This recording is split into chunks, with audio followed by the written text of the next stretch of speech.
Are all the words that we spoke, yet only with our eyes. Now is the time to choose. Somebody wins and some lose. I can see through your disguise. Lay it down, hope for something better. Looking at the clouds, the cyber and the weather. You can't keep this up. The lines are just too much. Kick back, start another fire. Looking at the clouds, making shapes that you admire. And you can't stop it now, 'cause you don't know how.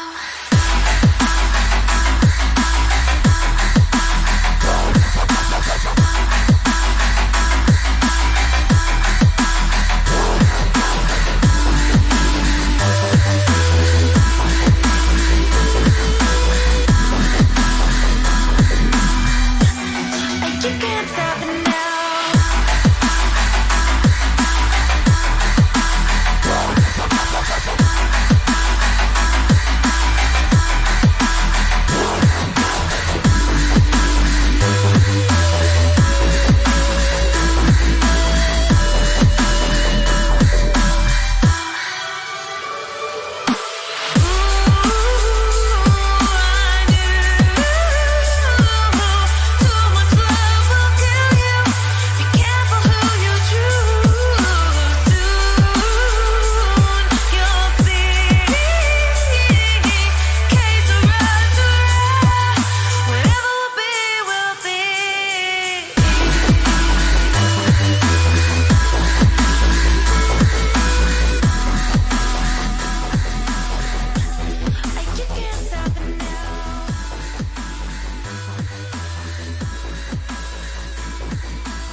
Ladies and gentlemen, welcome back to another episode of the Ring Play Podcast. My name is Sean McAlcombe. I'm joined by... What are you guys at this point? Couple goons on a couch. Sure. Lovers. That's private information. To my left sits... Apparently not anymore. To my right is Brad Crabley Crab. Welcome to episode 70 of the Freaking Play Podcast. We gotta be open with it, man. Like, Yeah, 2019. Well, It's not as fun anymore, though. that was... Doing it in secret's what makes it. You've just killed this relationship. You think so? I think so. I'm gonna have that talk. Yeah, me and had that talk for a while now. I mean, like, it's over, Brad. I'm sorry. I think it's more exhilarating when you announce it to the world, you know? In secret, you're just like, does this really exist if no Yeah. one else knows about it? That's where the fun is. Maybe. We see things Does this differently. podcast really exist then? Exactly. It's like Do no we one- really exist? Nobody knows about it. Are we here right now? What We is are. real? I think Are I we- am. Are we in the Matrix? We might be. We might be living in a hologram. You know, I've only watched one of those movies. Which one? The first one. Okay, you're fine. Yeah, I didn't start I'm not like some savage who started at the second or third, but Who I did haven't that? You're not a seen- big sci-fi guy to begin with, are you? So Who started the second and third? I don't know. Somebody probably did. Don't we know someone that did that? Matthew did it with The Hobbit. I mean, like, that's The Hobbit. It's agreed. Okay. But not because you're like a general dislike of Lord of the Rings, but I don't generally dislike Lord of the Rings. are you just meme on us? I just meme on you Oh, guys. okay. Imagine not thinking that those movies are the greatest fucking piece of film ever created. Okay, they're Okay. great. They're not the greatest. They piece are of, literally the greatest. I will They're fight you. They're really good. You They're need to really watch good, more movies, Mike. They're really good movies, but I would not say they're the greatest. Name okay? one movie better. The Godfather. False. I've never seen it, but false. Sure. The Go. Dark Knight. False. Dark Knight is not better than Lord of the Rings. Dark Knight is sick, but it's not better. You get out of here. Have you seen Titanic. Swiss Army Man? What? I said Titanic? Titanic's better. Scarface is better. I haven't seen Scarface. Goodfellas is better. I haven't seen Goodfellas. What's with all these like mafia movies, Nick? Chill out, dude. They're great movies. What movie did you say? Swiss Army Man with Daniel Radcliffe. That's better than Lord of the Rings. Yeah, I think so. They're different. Like they're apples and oranges. You haven't even seen it. Can we so, go to like, games? Because I'm about to snap. What's you that? can't, like one is like a surreal dramedy, and the other is like an epic fantasy. You can't really compare the So two then why'd you just say it was better? because you're asking me to name movies. If we're And talking, I if felt we're better- talking strictly epic fantasies, then Lord of the Rings I think is the best one out Yeah, there. for sure. I agree. But in terms of like I think comparing all I think movies, a close second to Lord of the Rings is probably the Aragon movie. So Oh man, that movie was interesting. just like The Last Airbender, right? That Yeah. was a great movie. Mhm. You know, it's on Netflix. I saw it this morning. I was like, maybe I should Yeah. just watch it. What, The Last Airbender live action? Yeah. I Just can't. just to see how bad it is. I have just never just to seen it, watch and I don't want watch to it. like. No, it's like I don't want to put. you don't like myself watching through bad that. movies. I do. Yeah. You know, If it's Brad, not about something I didn't- really Didn't enjoy. we watch like what Mega Shark versus Crocosaurus at your house? Yeah, What- but that doesn't like that's not like a parody or like a attempt at making something I like good. Whereas this is gonna take Last Airbender, which is a sick freaking show, and just butcher it. And I don't know if I'm willing. You know to what watch else that. is a good bad movie? Like Death Race. You ever seen that Death Race Was movie? Jason Statham? Is that the one where like the girl has like a fucking M16 in her leg? Yeah, those ones. Isn't that Sin City? Maybe I don't know. But there's I swear. like Death Race 3000 on Netflix or something. I watched. It I was remember pretty I good. was at work and we were talking about Death Race and they're talking about like, oh, the third or fourth Death Race one. Like there was a second. Yeah. I was like, But what? there's many of them. It's like freaking Sharknado, right? Death Race had the first one had Jason Statham, right? Yeah. I don't know about the second one or third one, whatever. I But have not seen the first one. I've seen like 2 others. I'm pretty sure the M16 leg girl is Sin City because Oh, Sin okay. City was fucking weird. But yeah, Lord of the Rings is probably best fantasy movies out there. But overall movies, When are we having our next marathon? has it been 5 years yet? Right now, When we last have it, I don't even remember. Dude, it's been too long. it has been. If it's been 5, I said 5 years. I think. How long have you been together with Ophelia? It'll be 5 years in February. Yeah, so it's been about. Was she there? Yes. She Okay, was so it around- hasn't been 5 years then. Not yet. Mm, Got a few more months to go. fine. And then we'll get $70 pizza for $30.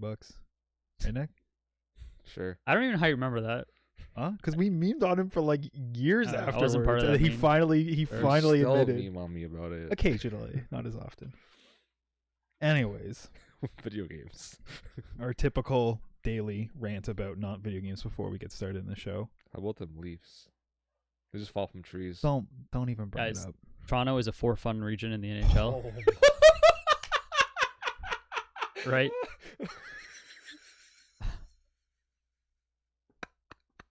I think we can all agree. You okay, Brad? You have anything to say? I'm good. You just broke Brad. All right, let's get to the games.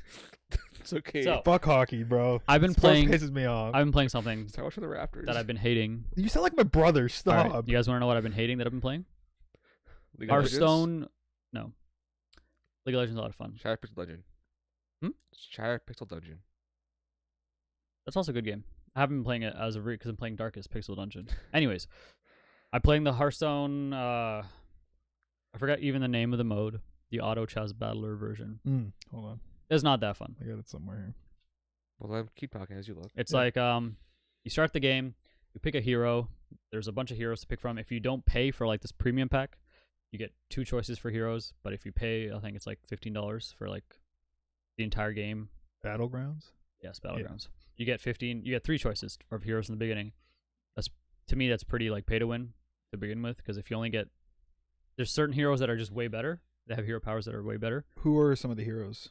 Like you can get like Jiraxis, you can get like new characters, you can get like the old Jaina, you can get some like Mal'Ganis actually no, he's a Okay. minion. You can get Is Rag one? I think so, yeah. Nice. I only played like an hour or 2 of this game mode, but it wasn't that fun.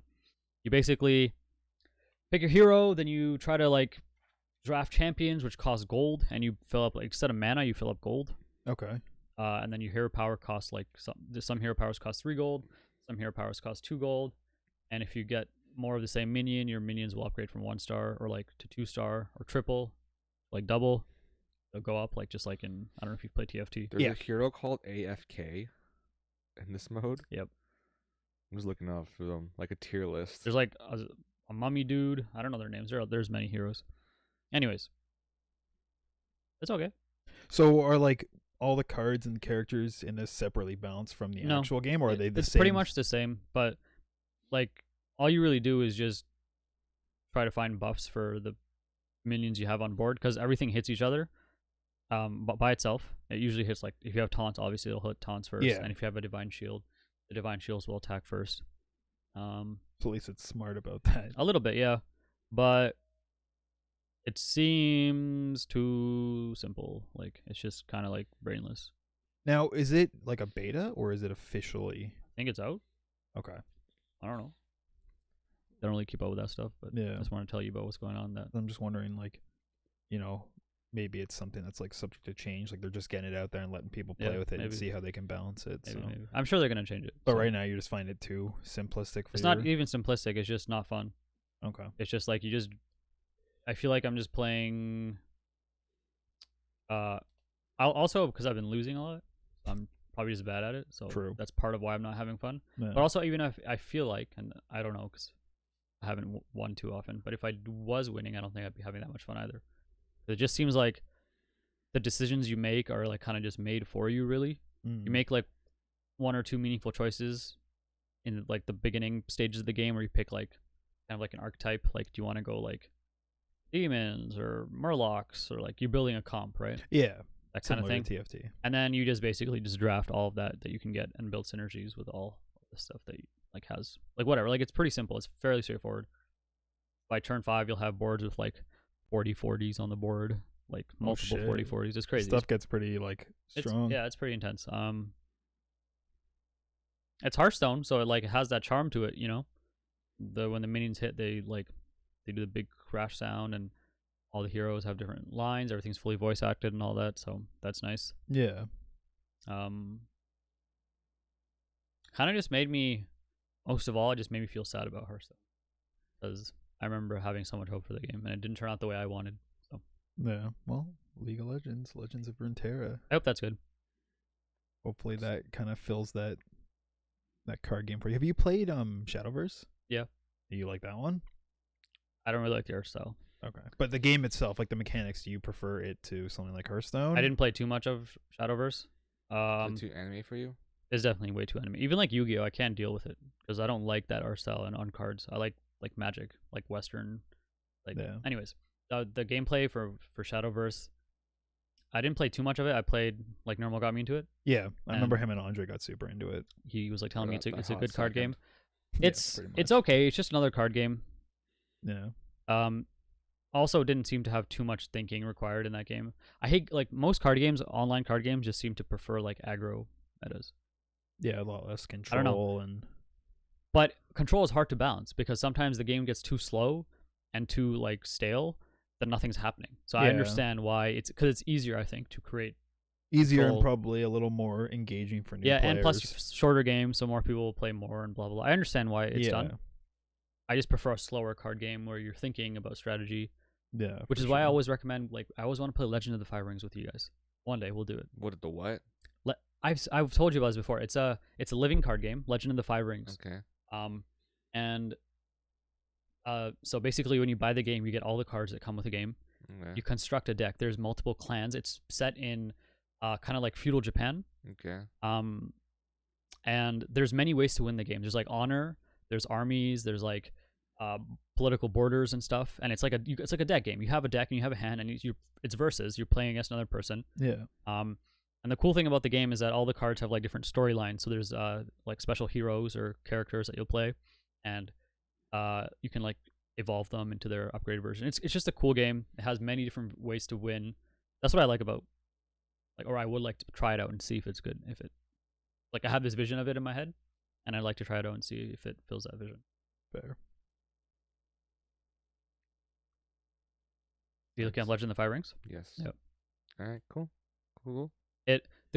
One of the most fascinating things about Legend of the Five Rings was when this game was being released, like when it first came out. This game I think came out in the 80s or the 70s. Oh shit. Yeah. So it's super old. It was released like one expansion at a time, and as they It says 95 here. that's probably when it finished. That seems Okay. way too early. Okay. It might have been, but it seems way too early. Anyways, so what they would do would release one expansion at a time, and as they did, like there was an overarching story. The game started with like these 12 clans, and by the end of it, there was like a whole like each of these clans and all the characters in the game as the expansions came out had gone through like entire story arcs. Like there was one character who was called she's like a lady of assassins, and she was first aligned with one house, and then when the next expansion came out and she was like her print said like the next house, everyone was like shocked, like what happened, blah blah, and then more cards reveal that there was like a betrayal and blah blah. So like I don't know, that seems really cool to me. I want to try it out. Yeah, you're like pretty much playing in like a changing world. Yeah, That sounds pretty cool. so I want to try it out. And there obviously it's not getting any support, like it's long finish kind of thing. But I think there's like over 1,000 cards in the game, so Holy you can play. shit. You can play like you can build whatever kind of decks you want with your Yeah, friends. there's a lot Oh, of it does have over 1,000 items in it. What's that? Pokemon. Really? 1,000 characters, you say? What? I don't get it. doesn't have 1,000 yet. Oh, like Pokemon? Yeah. Oh, 1,000 Pokemon. Okay. Not yet. No, not yet. Not yet. No Dexit. Even if Dexit wasn't a thing, there's still not 1,000 yet. How many Pokemon are there? There were like 820 or There's something there's before there's Gen 8 came out. Doesn't anyone bring it to 1,000? I don't think so. Might be close. I can check. Anyways, do you want me to talk more about Death Stranding first? Do you want? Yeah. Yeah, I actually do want to hear about Okay. Death Stranding. So update on Death Stranding. I played more of it. I've actually played it. I'm not watching it at this point. Dude, I watched that cutscene that you talked about last week with the freaking truck. Yeah, That shit's fucking it's fucked. dude. Like, it looked sick. I was like having a great time watching that scene. Like, just the way the BTs were going around. Like, it was like Mhm. holy shit. It Mhm. was So fucked up watching that guy So- stab himself. Before you say anything, Mhm. at the end, I Okay. want to know if the game is good and if the story's good. So go ahead. okay. So first, some like actual lore dump because you have to actually like this game does not explain it to you very well, like in terms of like character on character conversations or like in cutscenes. So it's called Death Stranding because some event happened that created this thing called the beach, and the beach is where all these dead things have become stranded. Therefore, the dialogue Death Stranding, death is now stranded. That is why BTs have the name BTs because they're called beach things. Ah, Yes. I see. Does that make sense to everybody in the room here a little bit? Yep. Okay. That's why Death Stranding, they talk about the beach all the time, and that's why they're called BTs because they're beach things. And the reason why bridge babies are things because originally I thought they were manufactured little babies. They are not. They are actual human babies. That's fucked up. Okay, they are physically removed from a mother's womb That's hella fucked up. 28 weeks into the pregnancy cycle. The mother then becomes still or in a coma, how you want to call it. She lays flat on a bed and is just there, like unconscious, unknowing what the hell's going on around her, just like sleeping, whatever, while her baby's being brought around in a little pod, connected to the person and also connected to her womb as well. And that is how the Kojima, game. what the fuck? That is how the game decides like because the bridge radius help you sense the BTs and where the positions are in the game world. If some people for the characters that can't see them, because there are characters that can see the BTs, they're called people of dooms. I think I said that before. Yeah, you mentioned that last week. So because the thing can sense dead things, which are the BTs, and the reason how it does that is connection to connection to you, which connects to the mother's womb, which because at that point in the pregnancy cycle, the baby's neither in there, I guess in this game, like alive or dead kind of I don't know. Okay. There's a whole lot of like pro life, pro choice shit going on. I don't care to get into. But the baby then senses these things, and you have to then like resync the baby to the mother's womb every so often, so that it How can do you do that? by going back to your private quarters and putting it into a little pod where it then resyncs to the mother's womb. Sure. Yeah, Eh. yeah, yeah, yeah. So that happens, and then you're Jeez. allowed to go back out and like sense more BTs as you're crawling along the massive landscape of these worlds. Question for you: Yeah, do these mothers opt into this, or are they forced into this? I don't know, because every so often as you go from your private quarters back out to the world, you hook up. Sam hooks back up to his BT, and sometimes you'll see a cutscene with Mads Mikkelsen's character in it, and he kind of you always see him in a room with he always with his wife, I believe. He always mentions like it's his wife or whatever, laying on a bed like unconscious, and then you always see this scene from like the BB's eyes, because that's whose memories you're viewing at that moment. So you always see Mads Mikkelsen character talking to his wife or like consoling the BB, and I guess like he's like, I put her in this bed or something like that, stuff like that, and like he kind of like sits there the entire day, like fake dances with with the woman, and like talks about like their life previously and how he's gonna take care of the BB and stuff like that. I'm like, I haven't even met his character like in the present part of the game yet, so I don't know what his character actually is or does. Yeah. I know I'm close to like fully meeting Troy Baker's character, Okay. the guy with the golden mask. I know he's Oh yeah, I've seen him in trailers. at some point you meet him for like the first like official time after Port Knot City, which I am at right now. So I probably will get there at some point soon, because I've just been like going back in the first like area, like back and forth between the areas, making deliveries, stuff like that. But yeah, the game is actually really fun. It's like there's a certain Really? real. How fun can it be to build roads and deliver shit? There- You like seriously? I'm actually serious. Like the Okay. game is actually has a fun gameplay. Like, it's fun to Do you shoot anything ever? no. All right, I it goes. know- It goes I know- minus 0.1. I for know me. I can like get weapons and like Oh, you can? actual projectile weapons later on in Oh, the game, shit, but that's okay. like later on in the game. Like I have seen gameplay where I'm where like- he's using a gun. I'm like Okay. nowhere near that at that point. Right now, all I have are grenades and a rope. Okay. And so the main gameplay loop is basically going from station to station, taking on orders, and then delivering those packages to those stations. Sometimes they'll have like a time limit to them. Sometimes it'll be like you have to bring this many, or you fail. They have to be above like this condition, the packages, stuff like that. And that's all fine. Like the easiest ones are like the condition one and the bring this many, because like you do have container repair spray, which repairs the containers, which is makes it super easy. It's like if you just hit to the station, like repair container spray, and then Is it like that magic spray that they have in soccer games? Yeah, pretty Where the much. guy falls What if down, the, his what if the ankle's broken. container's at and the top of the stack? it still fucking works. Does he like put it up there? Does his arm reach? It's just like you point it back and you kind of just spray back and like hits everything. It's like it's a video game, man. Like there are some video game esque shit that happens, right? Have you ever stacked your bag so high that it tips over, like that GIF you linked us? Yeah, What, you can tip it over? You can't yeah. tip it If over? you if you They had it comparing to Kevin from The Office when he has that giant thing of chili Uh, and he spills it. Yeah, yeah it's pretty funny. if you stack your packages like high enough or not like not in an efficient way, you can like tip over. That's amazing. So and then yeah, so you go back and forth to the station making deliveries, and occasionally you'll run into mules, which is like the bad postal delivery service, like the bad guys, stuff like Okay. that. Whatever you want. FedEx versus UPS. Yeah, sure. There are FedEx on UPS, whatever, uh, right? And they can detect your packages. If you're carrying actual like packages, they'll like sense it and they'll come after your last known location, and they'll keep pinging you until they find you or you to escape their area. And then there's the whole like sneaking through BT territory, which is it's actually for me it's a really like it's a lot of fun, really intense, because you you once you get into an area of timefall where it's raining, you're like, okay, there's BTs around. You kind of see in the sky like strands of like black, because you can see strands that come down from the sky to the ground, and there are blue ones and then there are black ones. The blue ones are like the friendly, hey, we're the good people thing, and the black strands are like the BTs. So you know kind of Okay. ish like what in the area they're in. Yeah.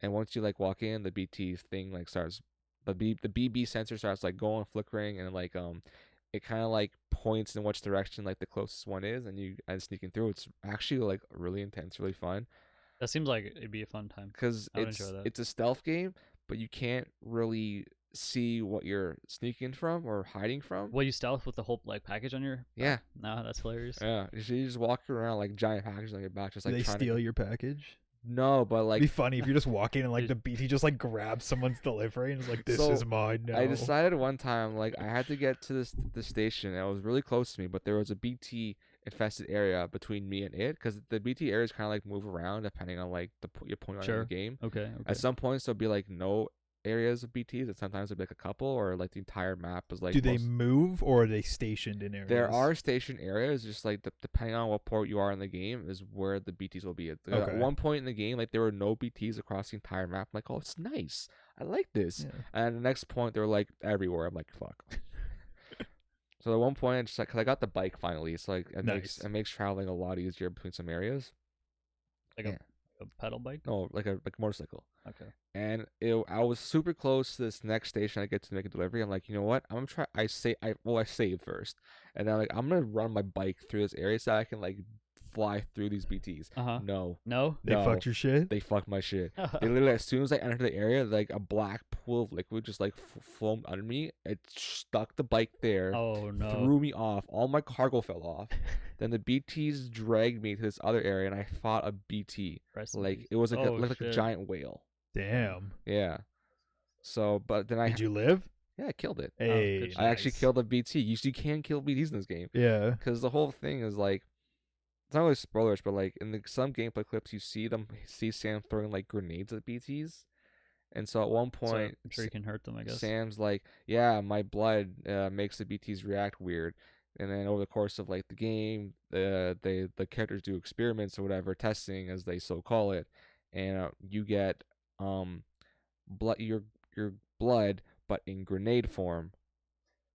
So you Which throw like these explosives Yo, that this- shoot your blood? This game is like hilarious. you throw pretty much like you throw a Like grenade, blood and it's like vials. your blood, but like in a grenade form that like damages and kills BTs. Damn. Which I'm like, holy shit. Next level chemical warfare. Yeah. So I'm like, that's pretty fucking cool. I killed a BT. And like the rope you have is good for taking down mules. So you Is that kinda- because your blood has dooms in it?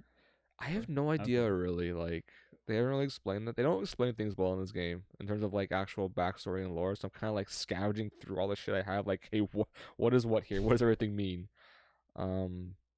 But yeah, like I killed my first BT, and then there was one point where I had to get the last point in Area 1 is Port Knot City, and I was like, hey, I'm actually just gonna like fuck the other orders. I did all my main orders here. I'm gonna go and like travel through. To get to Port Knot City, you have to go up a mountain first of all, okay? The entire mountain is full of BTs, and it's all rocky terrain. Of course. So like I spent maybe 40 minutes just walking through, like dodging out BTs, trying to like discern where they are, and like because if you get too close to them, you have to hold your breath so they don't find you. Yeah. And like holding your breath, one drains your stamina, drains your BB stamina, and makes you move slower. So like you have to like move quick, and of course I'm walking over rocky terrain, so it's even fucking harder. Yeah. But I made it through no problem. Got the Port Knot City Nice, safe nice. and sound. So that's where I am now. And yeah, another cool thing about this game is that it has all these online components. So like you can see other players built structures. You can put signs down in the world, like much like in a Dark Soul, where you can like Sure. write scroll like Yeah, yeah. messages down like, oh, chest here, chest, or danger here, right? So you can like place signs down of like 500 feet this way or 500 meters that way is something, or like danger signs, or don't pee here signs. Yes, that's a thing. Don't pee here. That's a thing. Don't pee on my lawn, please. Don't pee here. And like you can like see other players' buildings. Like there's so far all I've seen is like bridges, generators. Can you like use them? Yeah. Oh, They're in the world for you to like use. so which there's is- That's cool. there's like other delivery people out there, I guess. you don't see them necessarily, but like But it's like giving you that feeling like you're Yeah. not the only one. Yes. Other porters. yeah, it was funny. That's Like, pretty cool. If you press the touchpad on the controller, your Sam like yells out to the world, and if you sometimes you hear a response back. Really? Yeah. So one of them's like, you press it, it's like, hey, my name is Sam, and you hear back, yeah, me too. Like, of course. That's good. That's good. So you can see other player structures, and I know eventually I'll get a timefall shelter structure, which like you can sit below and like wait for timefall to pass, or have your it repairs your containers and you rest your stamina underneath it, and then you can also like build your own like private quarters underground kind of thing. So it kind of like acts the same way as like, because every major stop destination has your private quarters, a garage, and all that other stuff, Yeah. and that like one you can build acts like that. This is like more of like a portable one. Yeah, you kind of build it in the world and it's there. Okay. I also found Jeff Keighley. Oh, nice. Yes. He's in the game. Yeah. I didn't know Yeah. that. So is Conan O'Brien. True, didn't know that. Yeah. So I There are people you make deliveries for, right? yeah, because like I kept seeing along in the first area this thing called Luden's fan. Like, what the fuck is Luden's fan? Like, it had no delivery. Like I don't know where to bring it to. So, but then I found, because as you connect each station, it opens up the chiral networks, what they call it. It's like this whole weird. I'll explain that in another episode. The whole chiral network shit. That's a whole another deep dive into this game. Okay. It opens up area where you can see other player structures, there's signs, you can build stuff and all that. It keeps you connected to the like online stuff, like whatever. And I found one area where like I consistently went through and it wasn't connected. I was like, hey, there's something here that I'm like that's not on my map. No like official quest to go to it. I'll go look around and find it. I found the building and I was happy Jeff Keighley's fucking building. That's So I'm awesome. like, all right, whatever. So cool. But the only way to activate it to like get him to come out and connect his base to the network is you need that Luden's fan like toy to bring to him. So it's not even like an order to like, oh, bring this there. You have to find this thing in the world and then know where this place is to bring it to. Okay. So it's like completely Little bit of an optional. Easter egg or kind of. Yeah, Yeah. like it's like completely optional. You don't even need to do it. Like, you can totally miss it and be fine. That's pretty cool though. Sounds like you're enjoying it. I am actually. It's a very like going from, other than like avoiding BTs, going from place to place, delivering packages and orders is actually very like calming. It's very nice. It's very fun. It's kind of just like you're just there in the world, just kind of moving along, just doing things. I really wish that because the music in the game is fantastic. Yeah, And I've listened to a couple of the songs from the soundtrack. It's and really there's good. like there's other songs that of course Sony Records lets Kojima use in the game because Sony, right? Yeah. But there's no portable music player. You can't have like a Walkman or Discman on him as person while he's traveling along the world. I'm like, this would be so cool. Like, just let me listen to some- music as I'm traveling along. Get some ear pods or whatever the hell Like, they're called. there are times at point where like during the narrative when you're going from place to place, like a song will play, but for like what's happening on that point in the story, right? Yeah. A song will play over top the audio, but that's not like what I want. I want to be able to bring music with me. So right now I can listen to music in the private quarters, or if you build a generator and then upgrade to level 2, I think no level 3, which is lets you customize it. You can put music in the generators to like as you're driving by, walking by in the world, you hear that song being played. So if you set up enough of them, you can have a continuous. Pretty much, yeah. You just need to set them like up every But, like, 10 feet. Well, you can't like. There's only a set limit of things you can build on your network. Yeah. Like obviously, like the other players' buildings don't affect how much you can build, but you only build so many things. Okay. Like I makes sense. decided to like in the first like open area you can walk into at the beginning of the game. There's like a whole bunch of like little mini rivers that kind of like slow you down. Like, I'm just with a bunch of bridges.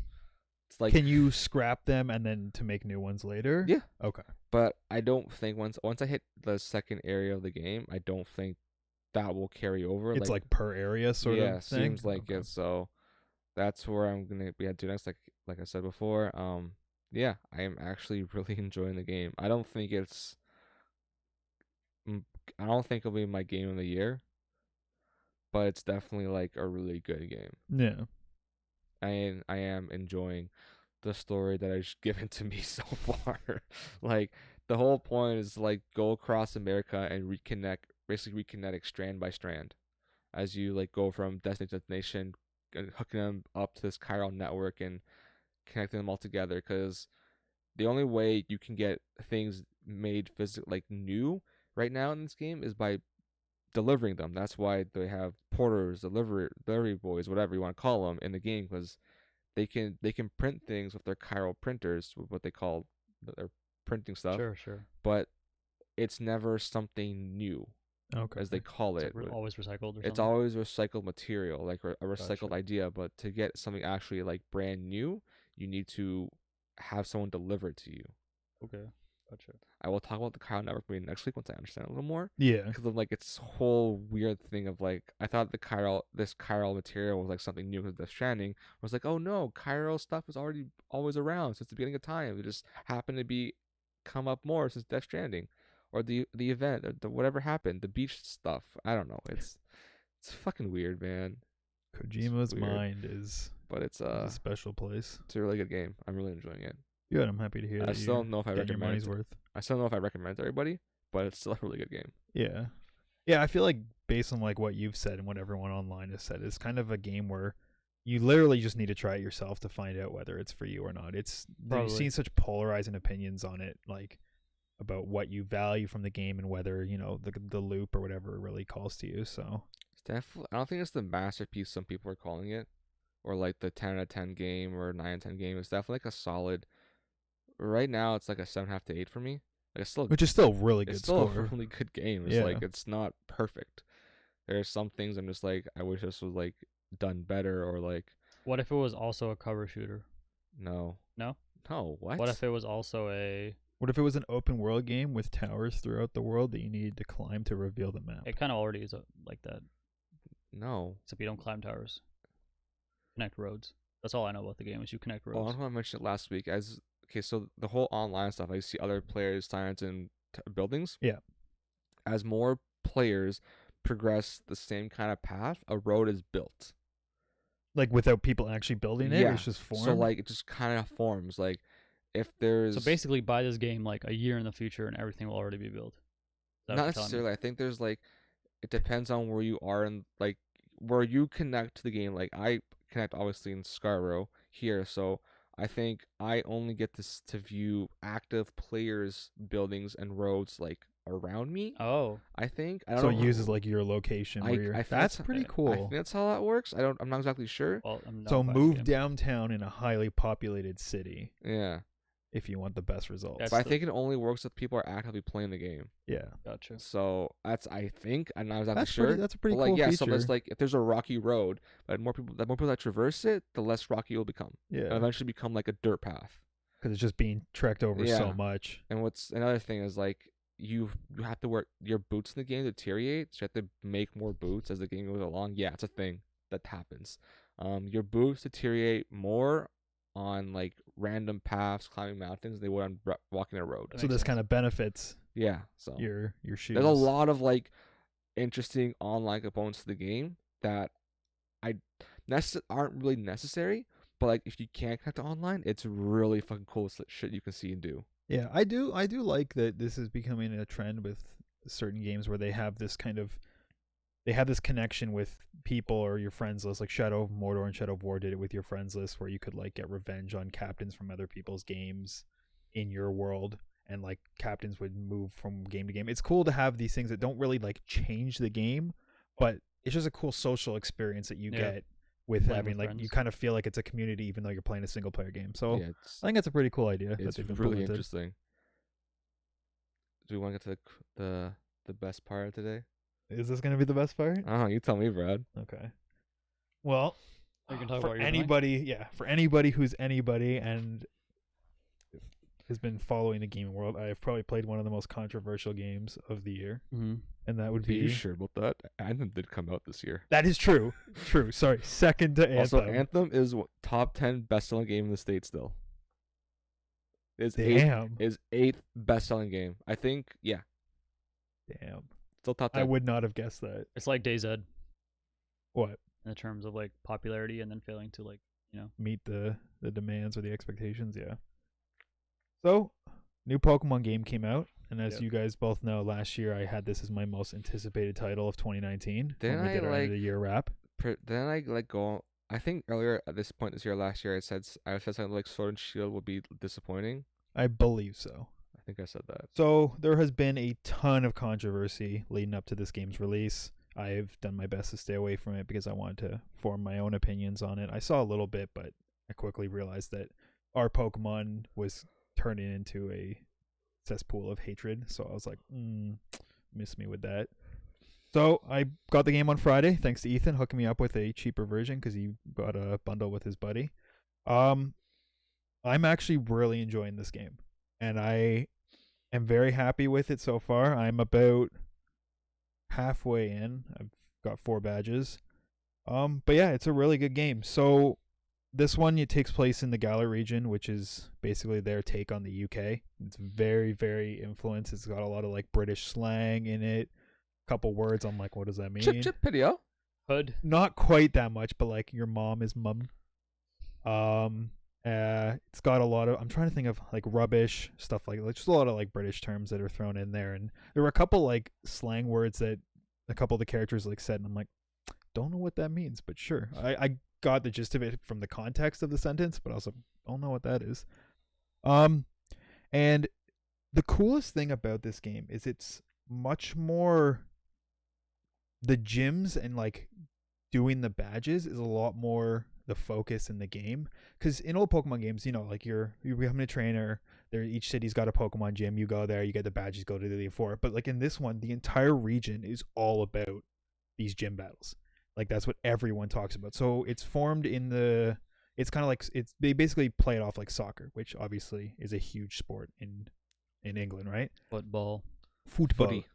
So it's called the Champions Cup, I think, is the final one. And the whole point of this league is that everyone watches all of these trainers come up and go take on this Champions League and try and make their way through the badges in these gigantic stadiums that each city has. It's like massive soccer stadiums. Like you go out on the pitch and you're having a battle. And it's such like a community driven event, and everyone is like, you talk on the street and everyone's like, whoa, did you see the battle last night? Like that's what it's all about. So you play like every other Pokemon game, like a 10 or 11-year-old boy who goes out on a journey, gets a new Pokemon. This time, though, you don't get the Pokemon from the professor. You get it from the champion. So you are best friends with a boy named Hop, and his brother Leon is the champion of the entire thing. And at the beginning, you have like him like winning another champion battle and doing like his cool poses, and he's got this cape with all these like advertisements on it because he's sponsored or whatever. And he comes by and he gives you and Hop Pokemon, so you choose it. I went with the grass starter Grookey, which is like the little monkey with the stick and he drums. He's freaking awesome. And you basically, you with Hop go on this journey to become the next champion. Hop wants to be as good as his brother does, and you're just kind of like, I want to be the champion too. Right?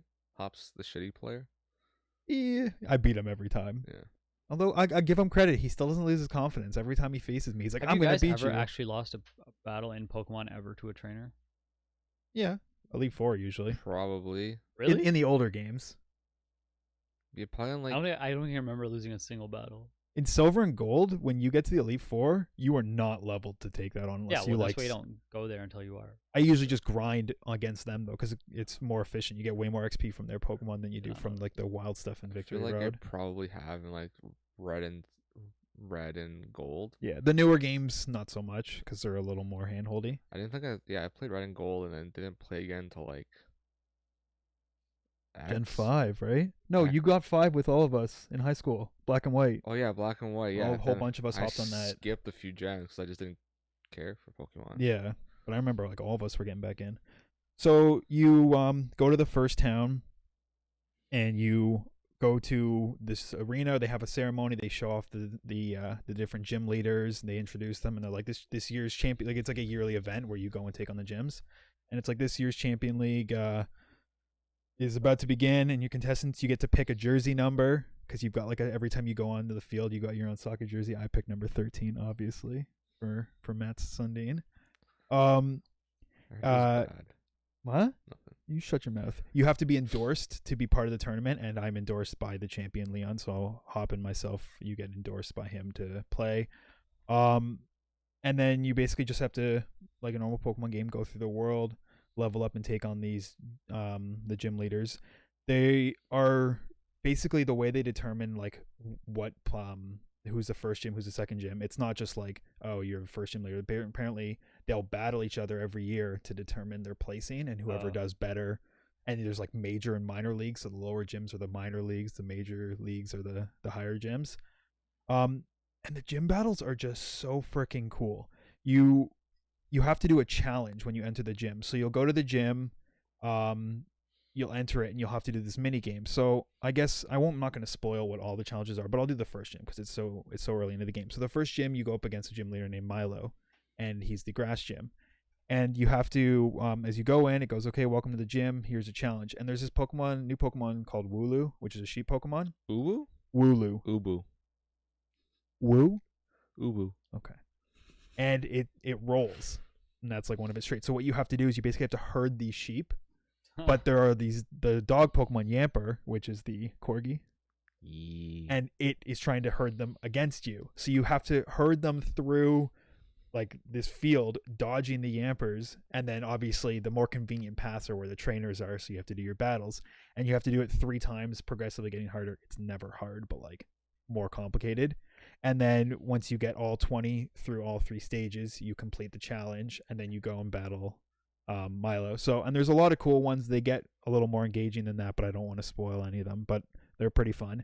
And then the actual gym battles themselves are the most like cinematic and just cool and hype that they've ever been in the series. Like normally in the older games, you go through the thing. There's usually like a cool little puzzle or whatever in the gym, but it's nothing crazy.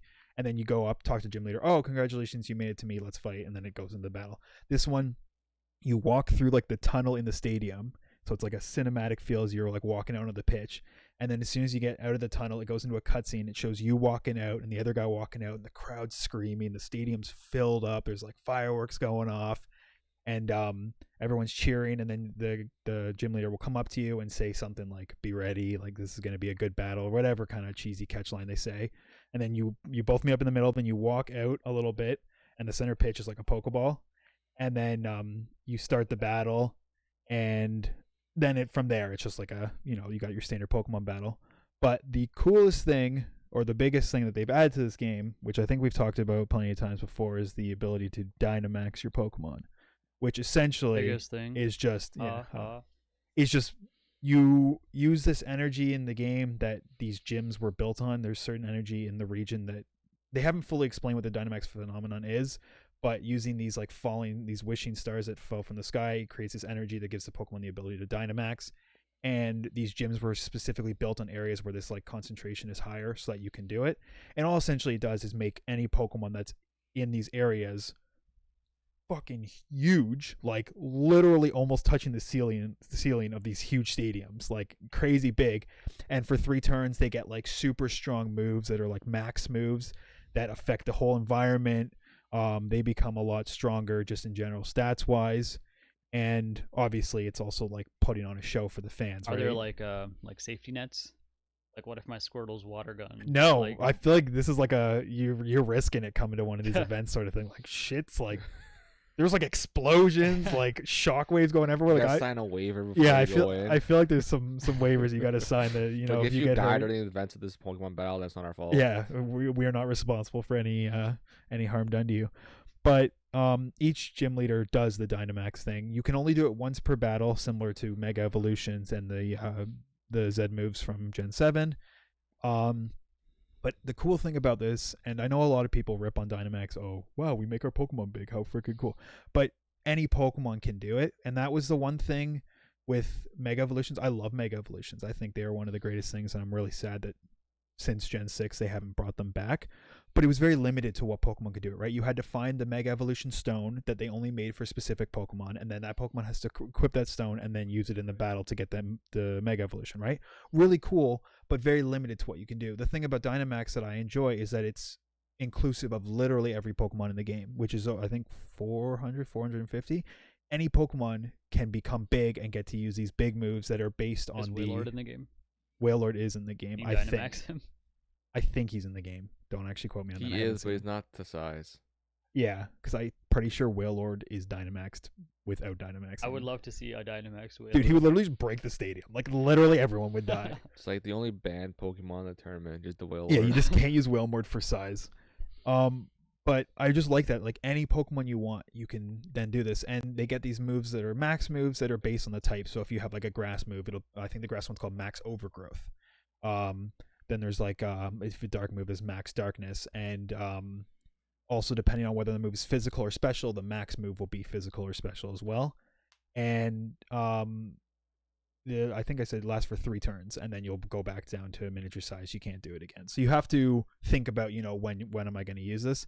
Every gym battle I've done so far, they just save it for their last Pokemon because it's like their best Pokemon. So I usually just wait till I get to their best one, and then I Dynamax mine and Why don't have you like a Dynamax battle. Okay. It just looks cooler. Okay. Fair. It's just like sick seeing like these gigantic Pokemon just going all out. And the animations for the max moves are so sick. Like Max Overgrowth, you shoot out like all sorts of this like grass projectile stuff, and then like all these plants of vegetation like grow and like cause like an explosion of damage on the target, and then it sends out like this huge pulse of grass or like green energy across, because then basically the whole stadium becomes overgrown. Sure, yeah.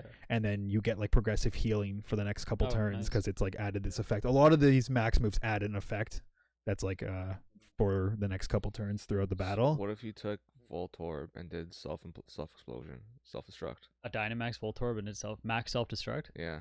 I'm about that. That- What would happen? I don't think there is a max self-destruct move because it like there's a generic max move for each type. Okay. I haven't tried. I think Would it self-destruct be is like normal. setting off a nuke?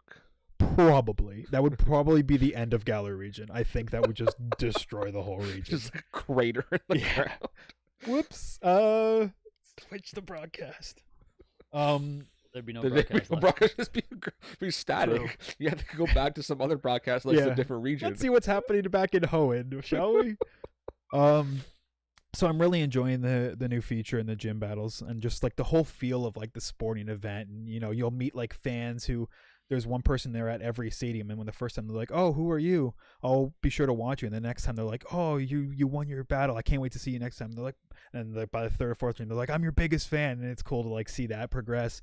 You have a bunch of people like who are talking about you as you're walking into the challenger, like, "Oh, that's the new challenger. He's sponsored by Leon," and just like it's just everyone's talking about it. And it's such a cool sports So- theme going. Can you get a #1 fan like in Oblivion? Not to that. The Oh. person just stands there and you talk to Okay. them. Sadly, you can't have this person follow you. That would be fantastic. So that's what I'm really liking about the battling and stuff. As for the looks of the game visually is by far the best the Pokemon game has looked. And I'm gonna first of all say it is not the best looking Switch game out there.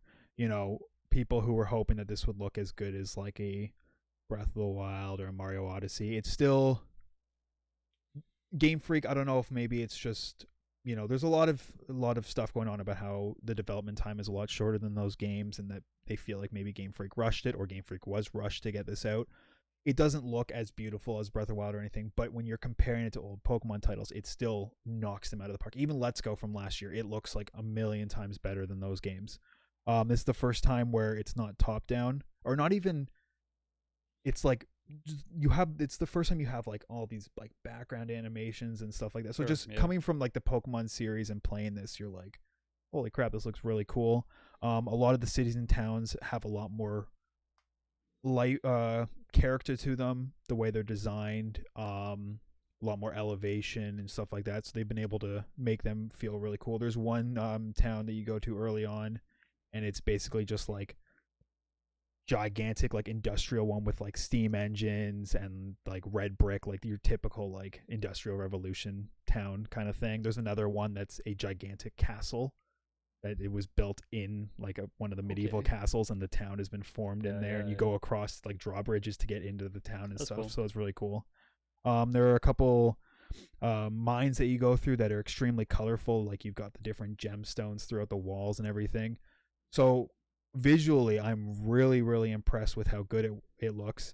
The one fault I will say is that there's a really bad like pop-in with a lot of the characters that are like walking around the towns. You have to be pretty close, so it kind of makes the town as alive feel a little out of sorts because it's like you're walking and just like people appear real, and their draw distance isn't that far, so that kind of dampens the life of the towns a little bit because you don't get to see as much, but it's still really nice. And then there's the wild area, and this is probably the most controversial area for me because I really like what they've done, but there's still a lot of room to grow for it. So the wild area is an area that you go to pretty early on in the game, and it's basically an area that's different from the normal routes and towns and stuff that you'll take throughout the world, and it's basically just an area where Pokemon roam free. And there are different like tiers to it, and the further you go through the wild area, the higher level Pokemon you'll find, the higher of all Pokemon. And So it's tiered. Kind of like Okay. I thought it was just like just a random area. Like, oh, you might find some high level Pokemon, but yeah. So it's like there'll be high level Pokemon in every area, but they'll be more common in the like further you go into it. And you've got forest, or not really forest, but like you've got like plains, you've got like grasslands, you've got like a little desert part. There's different weather that happens. Any jet planes?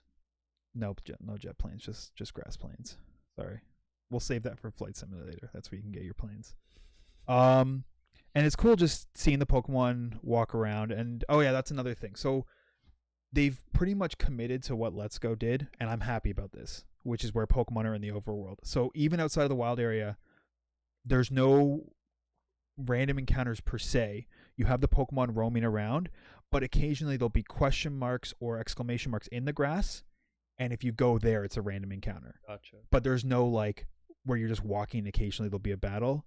And I still stand by that. I love that feel in Let's Go. It just makes the worlds feel more alive, seeing these Pokemon out in the wild, like a Butterfree's just flying around casually. You've got like a Vulpix just walking through the grass and stuff, and it's really cool to be able to see that rather than just walking through a bunch of grass and being like, I bet you there's Pokemon there, I just can't see anything. I think it makes the series better because like one, it makes the world feel more alive. Like you actually feel like you actually see the Pokemon and actually feel like they're around you. Yeah, And you're living in an actual world with Pokemon rather than just walking to a bush and like maybe I'll find something, but I won't. yeah. And if I you look think- at the animes, that's what they've tried to depict, right? Yeah. Like in the animes, Ash is walking around and there's Pokemon everywhere. He doesn't just walk in grass and go, oh, random encounter, right? Random encounters, I think, are like a remnant of old RPGs where they didn't like you couldn't fully make a large world, so you had to simulate like tiles to Yeah. Yeah. Like even in Legend of Zelda, the original Zelda, there's like not the original, Not the original. one of the Legend of Zeldas. I think there's wild encounters, yeah. random encounters, and like Final Dragon, Fantasy. Dragon Zelda- Quest had it. Yeah. Maybe Zelda 2 had Maybe. it. Yeah. 'Cause Zelda 2 was a fucking weird game. Some of Nintendo and weird games for 2. Like even Super Mario Bros. 2 was like a really weird game. It's a classic. Don't hate. I'm not saying it's bad, but it was weird. Yeah, there's a really cool story behind that game. If you don't know it, you should Super check it Mario out. 2. I'll have to check It was like it a out. different game entirely, and then I did hear about that, and then they Okay. kind of like threw Mario on because they didn't Yeah, think it yeah. would sell. Yeah, I did hear about that. Well, it's kind of like Star Fox Adventures. That was supposed to be like just a Dinosaur Planet game, and Oh, they're like, shit. this shit's not going to sell. Throw Okay. Star Fox on They it. slap Star Fox. I on love it. that game, by the way. It's the best Star Fox game since 64. I'd agree. Fuck yeah, let's go. Anyways, so I really like that, and the wild area just takes it to a whole new level. You've got like tons of Pokemon everywhere. You've got like high level Pokemon like freaking Snorlax walking around. You had the new Pokemon Corviknight, which is a steel bird, which is dope, by the way. And that thing's flying around. You've got like Rhydons walking around. Just everything. So it's really cool. It looks rough though, and it shows that. So in this area, you have free roam on your camera. So this is the first time in Pokemon you can actually just like full 360 look around. And this is the area where a lot of the social features are brought into the game. So you have the raids, which there are these like dens, they call them. And you can go up into the den and you can start a raid either with 3 other AI companions, or you can ping if you're connected online saying looking for people, come join. And then you guys group up and take on the raid, and you go up against a wild Pokemon that Dynamaxes. And the 4 of you have to take it down, and then you get to capture it, similar to Pokemon Go. You Sure. get together, go up against strong Pokemon, and then once you bring it down to the low health, you get a chance to catch it. So that's really cool. And this whole area is about having that social feature where you can group up with people. If you turn the internet on, you can see other people randomly walking around in the world or riding their bikes around. And if you talk to them, you get like free items and stuff like that. You can set up your camp, which is where you can make the curry and play with your Pokemon. And other people can come like visit your camp. So it's a very social hub. But I think because they went to getting all of that stuff to work, They had to sacrifice a lot of stuff, and the area, it doesn't have the same life to it that the cities and the towns and the routes have. It doesn't have the same polish. It's very, very bland, very just like plain tree, plain grass, plain water, plain sand kind of thing. There's not like that vibrant life to it. And again, with like people popping in and out, it's a little sloppy. But I like the idea of doing this. I like the idea of being able to walk around and see other trainers and interact with other trainers and just be in like this That's kind of cool. MMO Pokemon world, yeah. right? You can also trade people. You can post up like looking to trade this Pokemon. You can do the random trades where you just go, I'm just going to trade this Pokemon to somebody and they'll Oh, give me something That's cool random too. back. Yeah. You can battle people and it'll be like in the feed looking to battle somebody. So I'm enjoying that, and I'm hoping that they expand on this and hopefully just kind of polish it a little bit Mhm. more. That'd be cool. Pokemon Yeah, GMO. right? Like everyone always Yeah. talks about that. Another feature that we talked about last week that disappointed me was the ability to run into Pokemon that you couldn't catch. Honestly, not nearly as big of a deal as Reddit made it out to be. Big shocker. Something was exaggerated on the internet. The only Pokemon you can find that you can't catch will be in the wild area, and they will either be if you've gone really deep into the wild area when it even advises you not to, or if you see like one of these like high level like the, I guess, like fully evolved. Like if you, in the first area, I ran to a Corviknight, which is the third evolution of the bird Pokemon that they Mhm. introduced to this game, Flying Steel. And of course, like, I saw a bunch of like Vanillites and I saw a bunch of like Sneasels and all these like stuff, and I could fight them and I could battle them and I could catch them. And I see a Corviknight flying around. I'm like, oh, this looks sick. I walk into it, it's level 50. My Pokemon are like level 15. So obviously I can't catch it.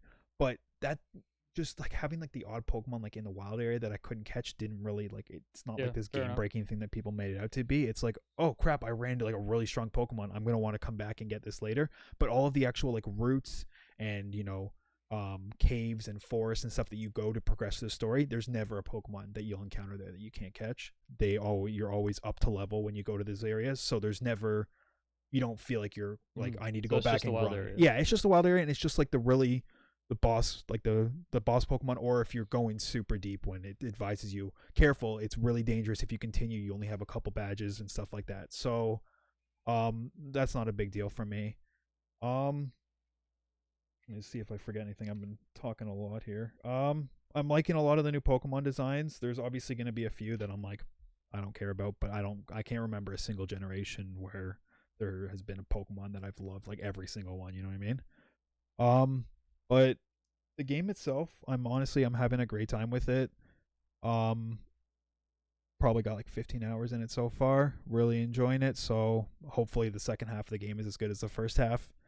And yeah, having a good So time. do you think the where the poor animations, the lack of national Pokédex, and the rough graphics in some of the areas and the popping issues are just due to like Pokemon being released yearly almost since 1998, 1999, 1998? From what I've been seeing online is that the development of this game was like 2 to 2.5 years, whereas games comparable like Breath of the Wild had 4 years of Well, development. if you look back at Pokemon, like since Red and Blue, there's been almost a Pokemon game every year since then. Yeah.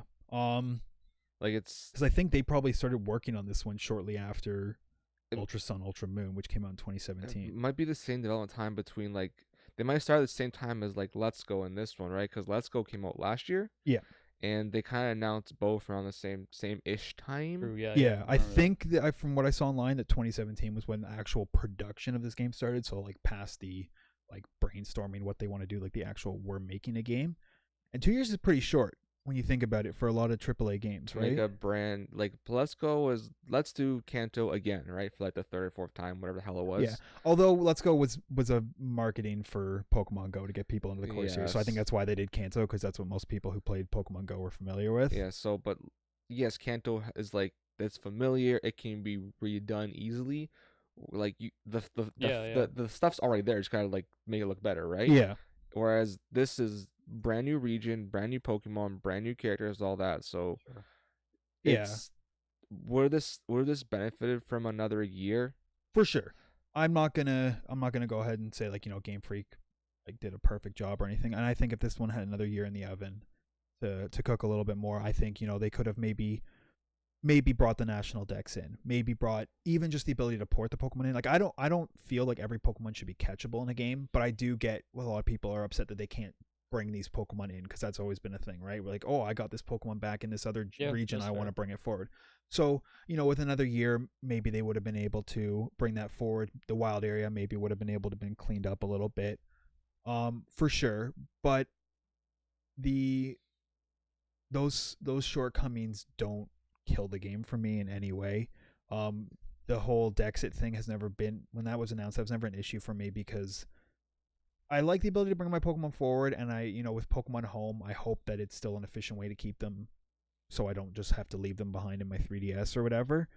But I've always been about, when I get to a new region, I want to just play with new Pokemon. Like my team is only new Pokemon. I've run into a couple Pokemon that I've really liked. It gave me a free Pikachu with the Dynamax or Gigantamax or whatever, which is a special version of Dynamax that only certain Pokemon have. Because I played Let's Go Pikachu, but I immediately put Pikachu in the box. So I was like, I've used Pikachu countless times, right? I want to use new Pokemon. So I've got a Grookey. I've got this fox called Thievul, which evolved from Nickit, which is pretty funny. I've got I caught the Yamper, the electric puppy. I've got this other cool Pokemon you get as a baby and it evolves into something cool. I'm not gonna spoil it. It's a really cool one. So that doesn't bother me. The animations, and that's another thing. Sorry to rant again, but a lot of people were ripping on them for animations. Like you see like the main thing you'll see online is a Yamper doing tail whip, and it just kind of like turns around and wags its butt.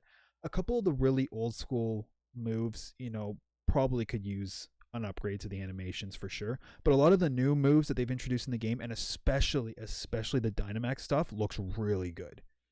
Really Nice. good. Like not every don't let that one animation dictate. Like there was a lot of cool moves that they've upped, like Flame Wheel, which is a move that they introduced in Gen 2, which you would just be like a ring of fire on the screen and then it pushed it. Now like your Pokemon like spins up this fire wheel and it rolls at the enemy Pokemon, engulfs them in flames. Like a lot of the animations do look really good, but again, if it had extra time, maybe every animation would have been able to be polished up a little bit. And yeah, for sure the wild area could use some loving. I just think Nintendo didn't have a massive release for this holiday season. Yeah. So and there could have been pressure from them to have had Game Freak be like, look, we need a holiday game, and this is you. Yeah, so I know they had Luigi's Mansion 3, but that's not a console seller. That's a niche title compared to Pokemon. For sure. Ethan, Just gonna adjust my mic. mute Shamik Go ahead. because Yeah. Shamik is, I don't know what's going on with Shamik. For sure, Whatever, it's y'all see it's happening as he moves his mic up to his mouth. Sorry. yeah, Luigi's Mansion isn't going to be the thing that sends Switches, and especially Switch Lite, which is the new console they released. That's not going to fly off the shelves for people to get Luigi's Mansion, right? It had a really good launch, and then it launched with Link's Awakening. But Pokemon is the franchise that's going to make these consoles fly off the shelves. So behind the scenes, it could have been Nintendo wanting to get this out of the door, like Nick said, or what have you. But I still think this is a really fun game, and I'm having a great time with it. So if there's anybody out there who they're on the edge on it, if you want to watch more gameplay or whatever, but if you like core Pokemon and you just enjoy what Pokemon is, this game is not going to disappoint. It does a lot of good things right. It makes a lot of things that were tedious in old games a lot more fluid and natural. So they've made the ability to change the nature with mints, the ability like stat correction, which is really nice because a lot of times like you end up just having to hatch like 500 freaking eggs to get it, or just use an R4 like or any use an sane R4 person. cheat. But and it's not to say You like say cheat, I say play the game more efficiently. Yeah, sure, but that just proves that obviously it's a feature that people don't enjoy playing because they bypass it by doing that, right? Yeah. And you still need to do eggs because you still have to breed like the Pokemon to get certain moves, because there's certain moves that only Pokemon can learn through breeding. So it's not like they've made breeding useless. Yeah. But this is something that makes it a little easier. Or for example, like if you get your starter Pokemon and it gets a bad nature, you don't have to do like a soft reboot every time to try and get like you know what I mean? Just stuff like that. They've added XP candy into the game. So you have rare candies, but you also have XP candies. And XP candies they just give a finite amount of XP depending on how big they are. And this is good because rare candies were only really good for late game, right? Like you get a rare candy, you're not going to level up a Pokemon from 15 to 16. That's a waste of time. You'll level up in one trainer battle. You save it for when you get to the high 90s when it's a stupid grind. These XP candies, it actually helped me a lot because I got an egg Pokemon and it was level 1. My whole team's level 20. And I was like, yo, this Pokemon looks really cool. I don't want to have to like XP share and never use it in battle for like 3 gym battles until it catches up. So I Mhm. just gave it a bunch of candies that I earned from doing raids, and then it was on par with my team, and I was able to use it. So I really liked that. They've added like a lot of the end game moves are now called technical records instead of TMs, technical machines. And what they've done in the mainline games the last couple of years, they've made the TMs unlimited use, and that all of them. And now they've added these technical records, which are even stronger moves that you can get from doing like raids. So you can grind out the raids to get these really strong moves. That's cool. The game just it feels good. Escape rope, another item where you have to use it to get out of caves and stuff. It's just now a key item. So you just Cool. have this rope. You Yeah, don't yeah. need like a certain amount of escape ropes to get it. It's just very small things that just make the game feel like you're not like it's just like you don't have to do such tedious stuff. You know what I mean? Mhm. And it definitely is less handholdy than Sun and Moon, which is a big complaint that a lot of people, myself included, had. Where like the first 2 hours was a tutorial where like every 2 steps you were like, you have to come this way, you have to come this way. This game, it still has a good tutorial, but it's not holding your hand. And you can also, it says, hey, do you know about this feature? And you can say yes, and it'll skip the tutorial. Whereas in Sun and Moon, it was like, Cool. I'm going to tell you regardless. Yeah. So, yeah, if you're on the fence about it, I'm not going to say this is the greatest Pokemon game you've ever played. You need to play it. But I'm having a ton of fun, and I think it's still worth it. But that being said, there are things that Game Freak could definitely improve in the next gen for sure. Cool. Good report. That is my probably way too long rant about Pokemon. That was a report. So Wasn't it sorry right? for anyone who I bored with that. So should we move on to other stuff? Yes. Which do we want to talk about? Let's for XO19. Let's just Okay. go over the games quickly, and then there's like maybe like 2, 3, 4 that we actually care about. Yeah, sure. So XO19 happened in London, which was I'm like kind of cold. Do you think I could just go grab my sweater?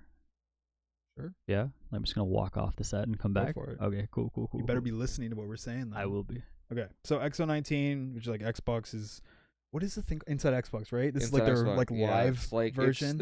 It's if you know of PSX and stuff like that, it's basically like a celebration of Xbox. Yeah. So this is like Really. their like 2019 big version of this, the live one in Yeah. the London crowd. And they showed off a couple new titles. So the first 2 titles we got to see were new titles from both Rare and Obsidian. Mm-hmm. So the first one from Rare is called Everwild, Like, and we didn't get to see too much on it, just kind of like a cinematic. just a survival based co-op game. It seemed like. Yeah, in a very cartoony, charming art style. Yeah.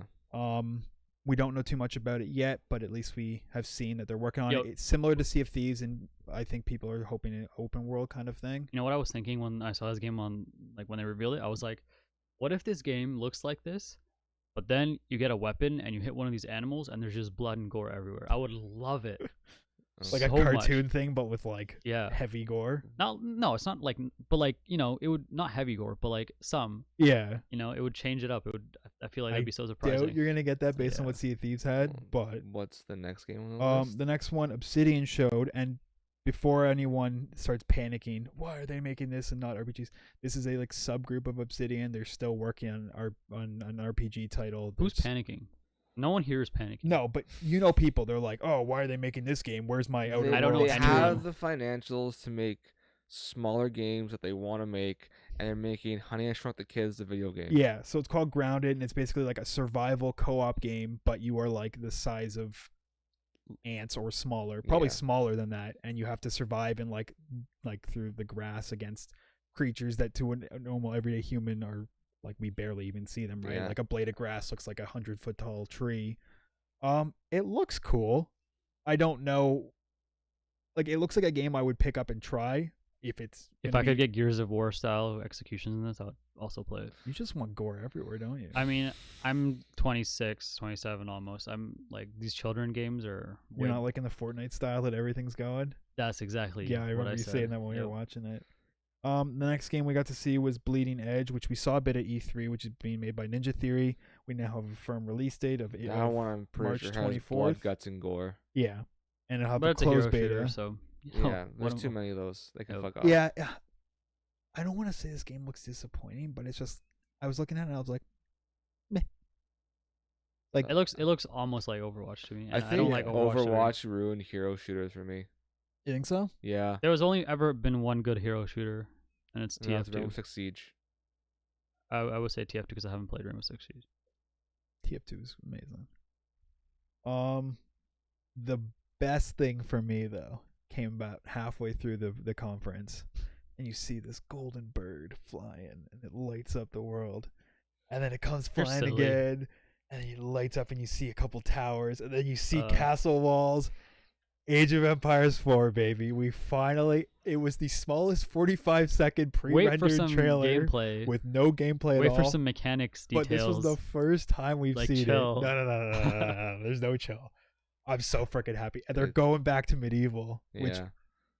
I'm sorry to all those people who love AoE 3 and love like the 1800s theme, but The new world. stuff. medieval's where it's at. Medieval is where it's at, and I'm so, as somebody who like AoE 2 is like my roots, my origin into RTS. Well, actually AoE 1, but AoE 2 was like where I fully learned what RTS and how to play them. AoE 1, I was kind of like, X'd out. Jeff, tell me what to do. You learned how to play them. I butchered you. I put Lambs of the Slaughter when we played. Speaking of AoE 2, it's out on Steam now. The Yeah. Definitive Yeah, Edition, the Definitive Edition, which which has everything, even like cut DLC. A and new content. race. Yeah. yeah, they Yeah. add like literally everything and then more. Yeah. The game is polished to hell. Like the HD edition was nice, but this is proper remastered Mhm. treatment. Like new animations, sound is updated. I picked it up. I've played a little bit, but I was mostly playing Pokemon, so I'll report back in like a week or two on my thoughts on it, like more in depth. But just face level from like the hour I've played, man, I'm so like happy they did this game so well. The only downside was the epic intro that AoE 2 had. Have you guys ever Yeah, I played it? remember, yeah. Where it's like the two guys are playing chess, but then it actually like acts it out, and it's like the like soldiers Oh, fighting. yeah. They didn't remaster that. No. I was hoping for like an HD remake of that, but it just kind of was like Microsoft They Studios like or whatever. might AoE not 2. have the file for it anymore. Yeah, I'm like no, but everything else about it is so Yeah, good. no, So yeah. that's out. Age of Empires 4 is looking good. I think I saw a report that there will be no microtransactions or Yep. paid bullshit, but there will That's be good. expansion and stuff like that. to it. Not something that you'd expect us to be celebrating, but in this day and age, that's a small victory. Good. Yeah. Yeah.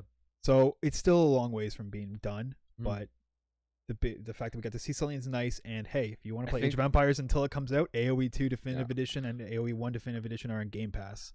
Try them out. Like, I think we all knew Age of Empires 4 was coming. Like I think everybody. Knew Oh yeah, that. there's been so many like leaks and It's teases just, like, about it coming now out. it's But official with like proper trailer. It's what it's gonna look like, kind of thing. yeah, and from So- what they showed, like, sick. It looks pretty good. It looks sick. Oh my god, I need it. I need it right now. So what's next? Nothing else important happened after that. I just shut off the stream. No, they announced that they're adding 50 more games to Game Pass. I am not going to bore you all by reading all 50, but some notable titles are obviously Age of Empires 2 Definitive Edition, which launched on Game Pass. Rage 2 Witcher 3 is on is coming. Game Pass, and Witcher 3 is coming to Game Pass. Yep. So if there's anybody out there like myself and the very few people who haven't played this game, because I'm sure like so many people have, Play come to Game Witcher Pass 2. now. If you have, I bought Witcher 2 because I was like, you oh, I'll play yeah. this first, but have 100+ hours to spare, Witcher 3 is your game. yeah. It is a massive game. Some people say there's too much to do, and yeah, Which is funny to be a complaint about a game. Have you beat it? no, I've barely gone past like the starting area because Oh, it's like damn. I just don't play. Like the combat is so fucking weird in that game. Like Is it? they say they improved it from Witcher 2. Then I play Witcher 3. I'm like, you did not improve shit. It just Mods. looks nicer. Mods. Are there mods that make the combat flow a lot better? Probably. Yeah, there True. are. I just don't care to. Which would to mean that find you'd them. probably have to get it through Steam and not Game Pass for the mods, right? I think GOG works better. The GOG version works better with mods Really? because you just download the game. You'll download Like any, you can True. mod any game on your PC. Doesn't Yeah, I matter what guess. launcher it's You're from. talking to me. I'm dumb. I'm computer dumb. I don't think so. But yeah, 50 new games. So yeah, a bunch of new games coming to Game Pass. We got to see more Minecraft Dungeons. We saw a guy literally. We saw them bug get out. So, yeah. We saw a bug, yeah, we which is did. funny. Minecraft Dungeons seems like it's gonna be like couch co-op. Like you can just start a new game with a bunch of friends at like an evening and just play like through a run there and then. It doesn't seem like it's gonna be like a very, like you're gonna have a character and you're gonna like build a character over like a course of a long period of time. I think, based on what I've seen, it's kind of like the Minecraft thing, where like like Minecraft, you start up a village with friends, like you build over time, but like you can start fresh. You pick up a new like Sure. file with Okay, friends maybe and it's play, like that. right? I literally And- think we've literally just seen gameplay. We have no Yeah, idea how yeah, like true. the stage by stage mechanics are gonna work. So Very that true. we Interesting thing though that they did reveal is there's no classes. which upsets me. Which Yeah. is what leads me to believe. You put on the the couch gear and co-op that's what thing. you become. Yeah. So sure, that gives you a lot more, character expression, a lot more thing, But but there's less it complexity. lacks complexity and maybe depth to the game Mhm. because everything's just based with the armor, then it's a lot of it's surface level.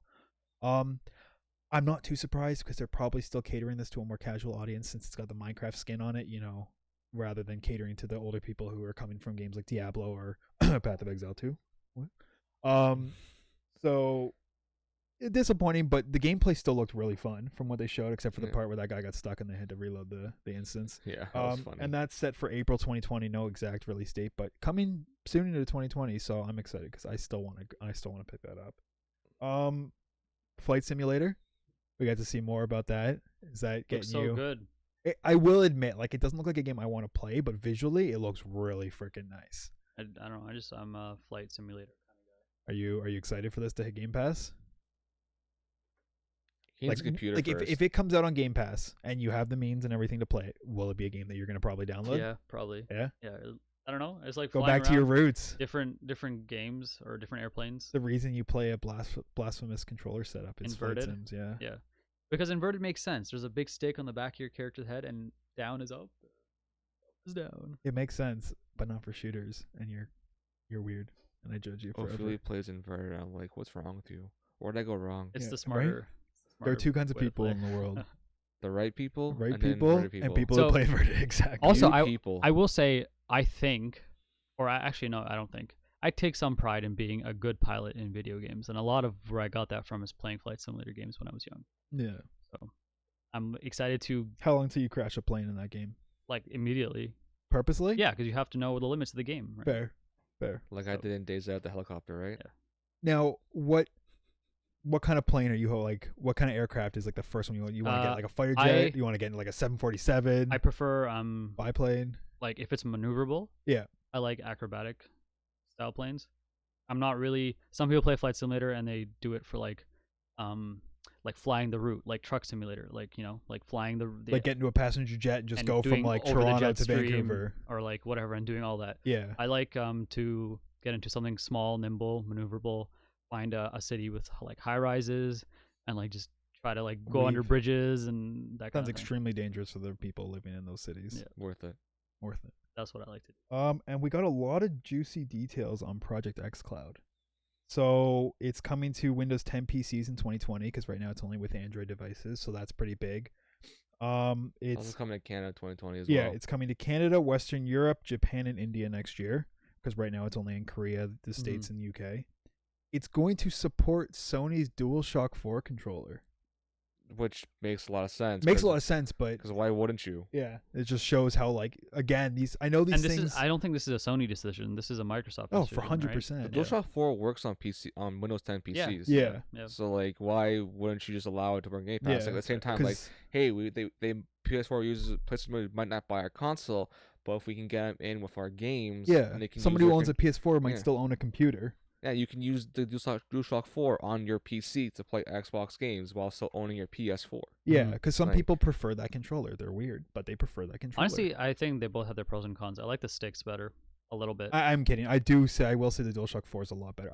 DualShock 3 was shit. PS3 and down, I do not like those The controllers. PS2 was okay. I liked it. I can't. Aside from sports games, and that maybe is because I grew up with the Xbox, so I'm biased. I don't like how close the thumbsticks are. I didn't like how they were like the material they were made out of, and I know you could change it, but why are the bumpers the shoot and the triggers not like?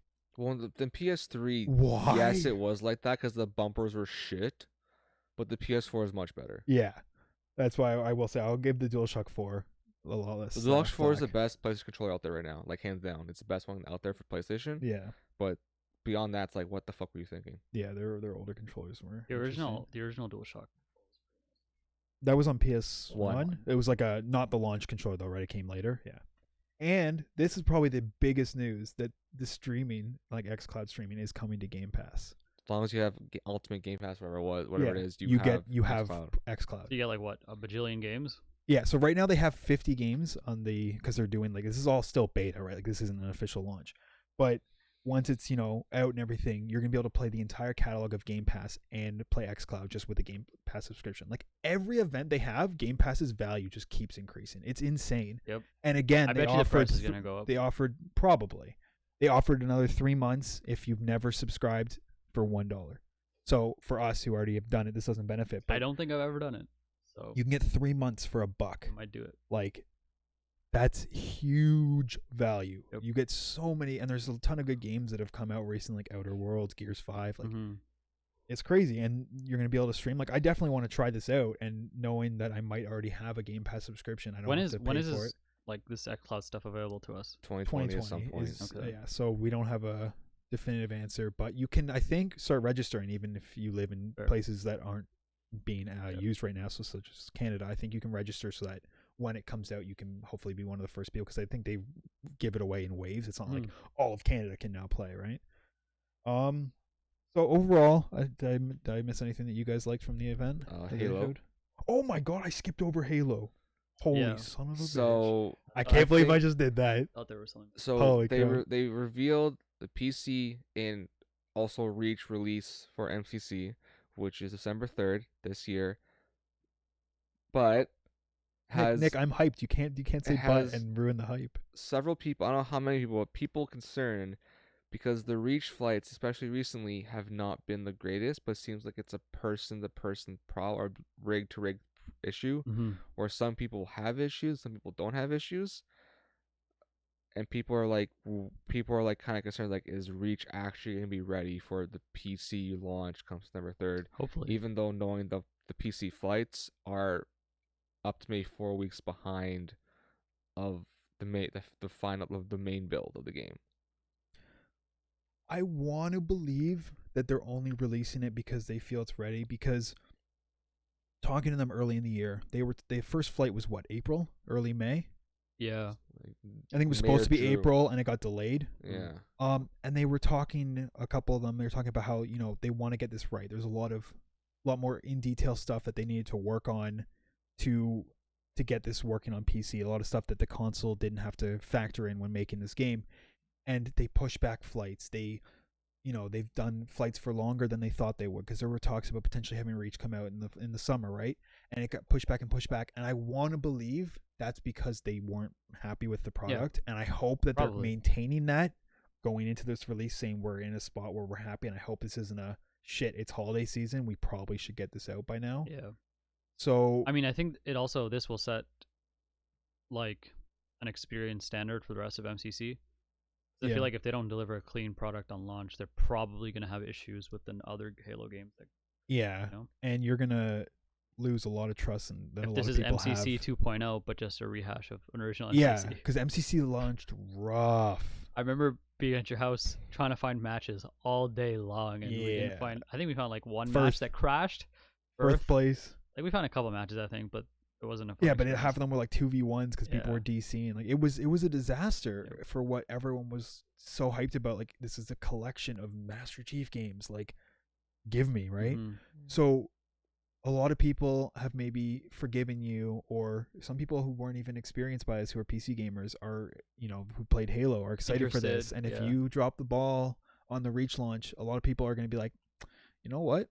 I'm just not going to bother. Like, Yeah. you've proven that you're still doing a half-ass job, or you're still releasing an unfinished product, and I just don't want to bother. So I like that they're doing It's one gotta be game at a good. time this time. yeah, So at least. and that way, if there's an issue, they can just focus on it. They're Yeah. not like, oh shit, Halo 2's broken, Halo 4 is broken, Halo ODST's broken. Like, Yeah. what do we fix, right? It's like, oh, this one doesn't work, let's fix it, and the next one come out. So I really hope it launches well. And that's also coming to Game Pass. So if you have a Game Pass subscription, you get to play MCC. Yep. If you want to buy it, also you can buy it from Microsoft Store or Steam. So, and it's $50 for Canadian for all 6 games. Yep. 7 games. I think it's 6. Yeah, so I 6, was which is trying- really good deal. Yeah, I was trying to find. There's some posts that came out recently, like stuff that won't be ready for the Reach release come December 3rd. It's like stuff about like uncapped frame rates, some audio stuff, but I can't seem to find it now. But yeah, there's Fair. Well, I said fair. Hopefully they have it. So they're like done. people are like kind of like we don't know what's gonna happen come Yeah. December 3rd. Like, I'm kind of worried. Like, you spent all this time like getting it ready, doing all these testing, and it's like, do you really care about getting all, like, how much, like, do you actually really care a lot about getting these games up over Infinite? Like, does that matter? in If the they're lo- not ready, no.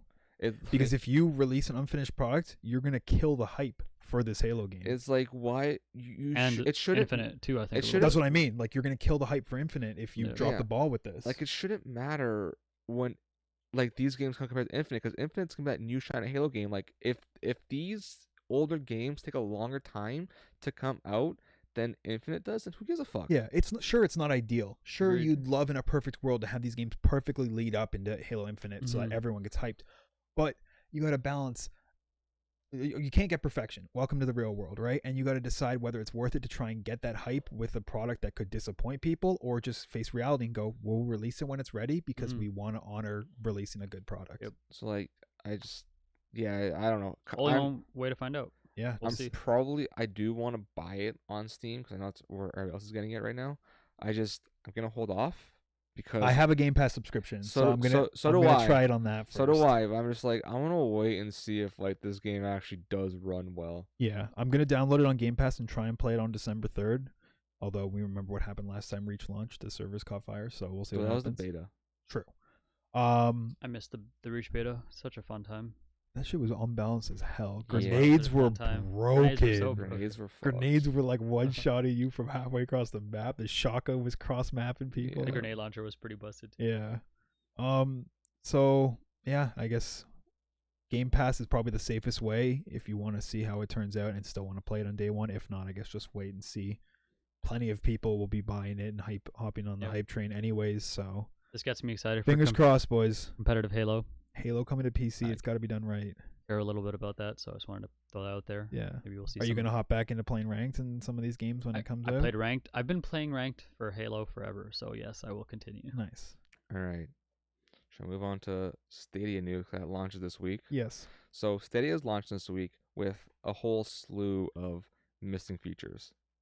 And I have a big problem with this simply because not because the product itself will be missing features that would be nice to have, but because a lot of these features were advertised when they were announcing Stadia. Yeah. And then now they're like, hey, we're not going to have it. And a lot of people have already bought into the Founders Edition. That's where I have the problem with this. So let's just go through this list here quickly. Day one, PC Chrome gameplay won't support 4K HDR 5.1 surround sound, but will be added in 2020 for PC players. It's not the biggest deal. I feel like but that's huge for some people. yeah, I guess for me, I have 1080p monitors, so I don't Steam care. Connect, which allows players, one player's Stadia viewpoint to be integrated with another player's. Oh, sorry, Stream Connect. Sorry, Yeah. not Steam. Stream, which allows one player's Stadia viewpoint to be integrated with another player's stream. Will not be available at launch. Any games, though, expect again to use it by end of this year. Another feature they showed off when they announced Stadia. State Share, which allows users to Right. share save files via links and crowd play. Not coming. Another huge feature they advertised. Google Assist integration will be limited to ability to turn the TV on and start a game soon after Another launch. huge feature they advertised. They had the They'll- whole thing about being able to like look like through YouTube finding like help. And Yeah. obviously, you know, those guides have to come up first, but the fact that all it does is turn your game on, it's like you push this a lot more than what it does. Family sharing won't be allowed on day one. It's featured planned for early next year. Which is weird because all that is just saying, "Hey, we're a family, so we only need to buy the game once." Like, how is that not a feature that's ready? Yeah. So no Stadia UI for achievements or achievement notifications on day one, but if you happen to perform an in-game feat that would earn a specific achievement, it'll show up when the feature is rolled out shortly after launch. So basically, when that feature is rolled out, you're just gonna get a bajillion notifications. Yeah, I mean it's achievements. They don't Yeah. like aside from like self accomplishment. It's not like they hold value. So that's whatevs. What's your guys' gamer score? Really quick. Don't know, don't care. I think mine's like 10K. 60, 70. Damn. Some about Chromecast Ultra, I just don't give a fuck about. That actually I do want to mention. Only the Chromecast Ultras that you get in the Founders Edition work. Oh, that's what it is. Oh, Yeah. Okay. Well, rip. So If the you have- standard you'll Chromecast doesn't work. You'll have to wait for an update that'll come shortly after launch for other Chromecast Ultras to work with Stadia. Only the ones you get in the Founders and the Premier Edition work. Which, like, how do you not have that right? I don't Yeah. know. Maybe I'm nitpicking, but like, come on. The Buddy Pass isn't working properly, which Yeah. you get with your Founders Edition. It gives you 3 months trial to your friend. They're hoping that's going to come in a couple weeks, so that's Currently, you need your phone for initial setup and buying games. this is weird. You cannot Um, buy games on the web or what is it? Or through the Chromecast. Only You have to do it through your phone, which is like What does that only mean even? mobile support is limited to Pixel phones and Chrome OS tablets. they did announce that at things, so I can't fault them for that. The Stadia controller will only work on the Chromecast Ultra at launch. You need a USB cable, like wirelessly. You need to connect it with a cable to your PC or phone Yeah, that's to not make a it big work. deal either. So wait, so basically this controller will only work with the Chromecast Ultra that comes with Founder Edition. Wirelessly. Yeah, otherwise you have to plug it in. Yeah. Okay. That's not a big deal. I mean, obviously you'd want it, but like compared to some of these other things. This was before it came out, but there are more titles. There are like 22 titles coming yeah, out now. so we talked about the 12 last week. They've added 10 more to that, which is one good thing out of this messy launch. Mhm. Stadia app warns that data usage might reach 20 gigabytes an hour. That's above previous estimates. Just saying, Yeah. All to you ISPs out there thinking that you can run streaming games fine. All people think that streaming will be viable next 5 years. I think if you have like cap issues, you probably shouldn't be buying a streaming service for games. So if you Also, live, I if feel you live like in North most America, people you should don't. not be streaming games. I think most people don't have caps anymore. Yeah. I think unlimited's been a thing for a few years now. It's more the speed that still might hinder some people. Yeah, that's about all the. It's about the big point, the major points there. Yeah. Yeah. So Stadia is gonna have a rough launch, as I would expect it to. And they 'cause did this it's to Google. themselves. Because a lot of these features are ones they literally were showing off at the release. Like, hey, look what we can do.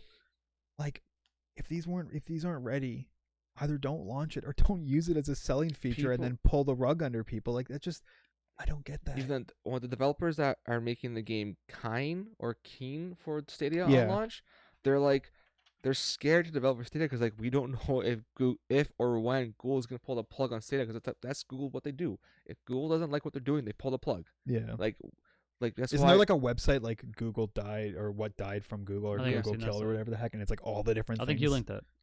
Someone linked it, but Yeah. like, does anybody actually believe Google will keep this thing going for a year or more?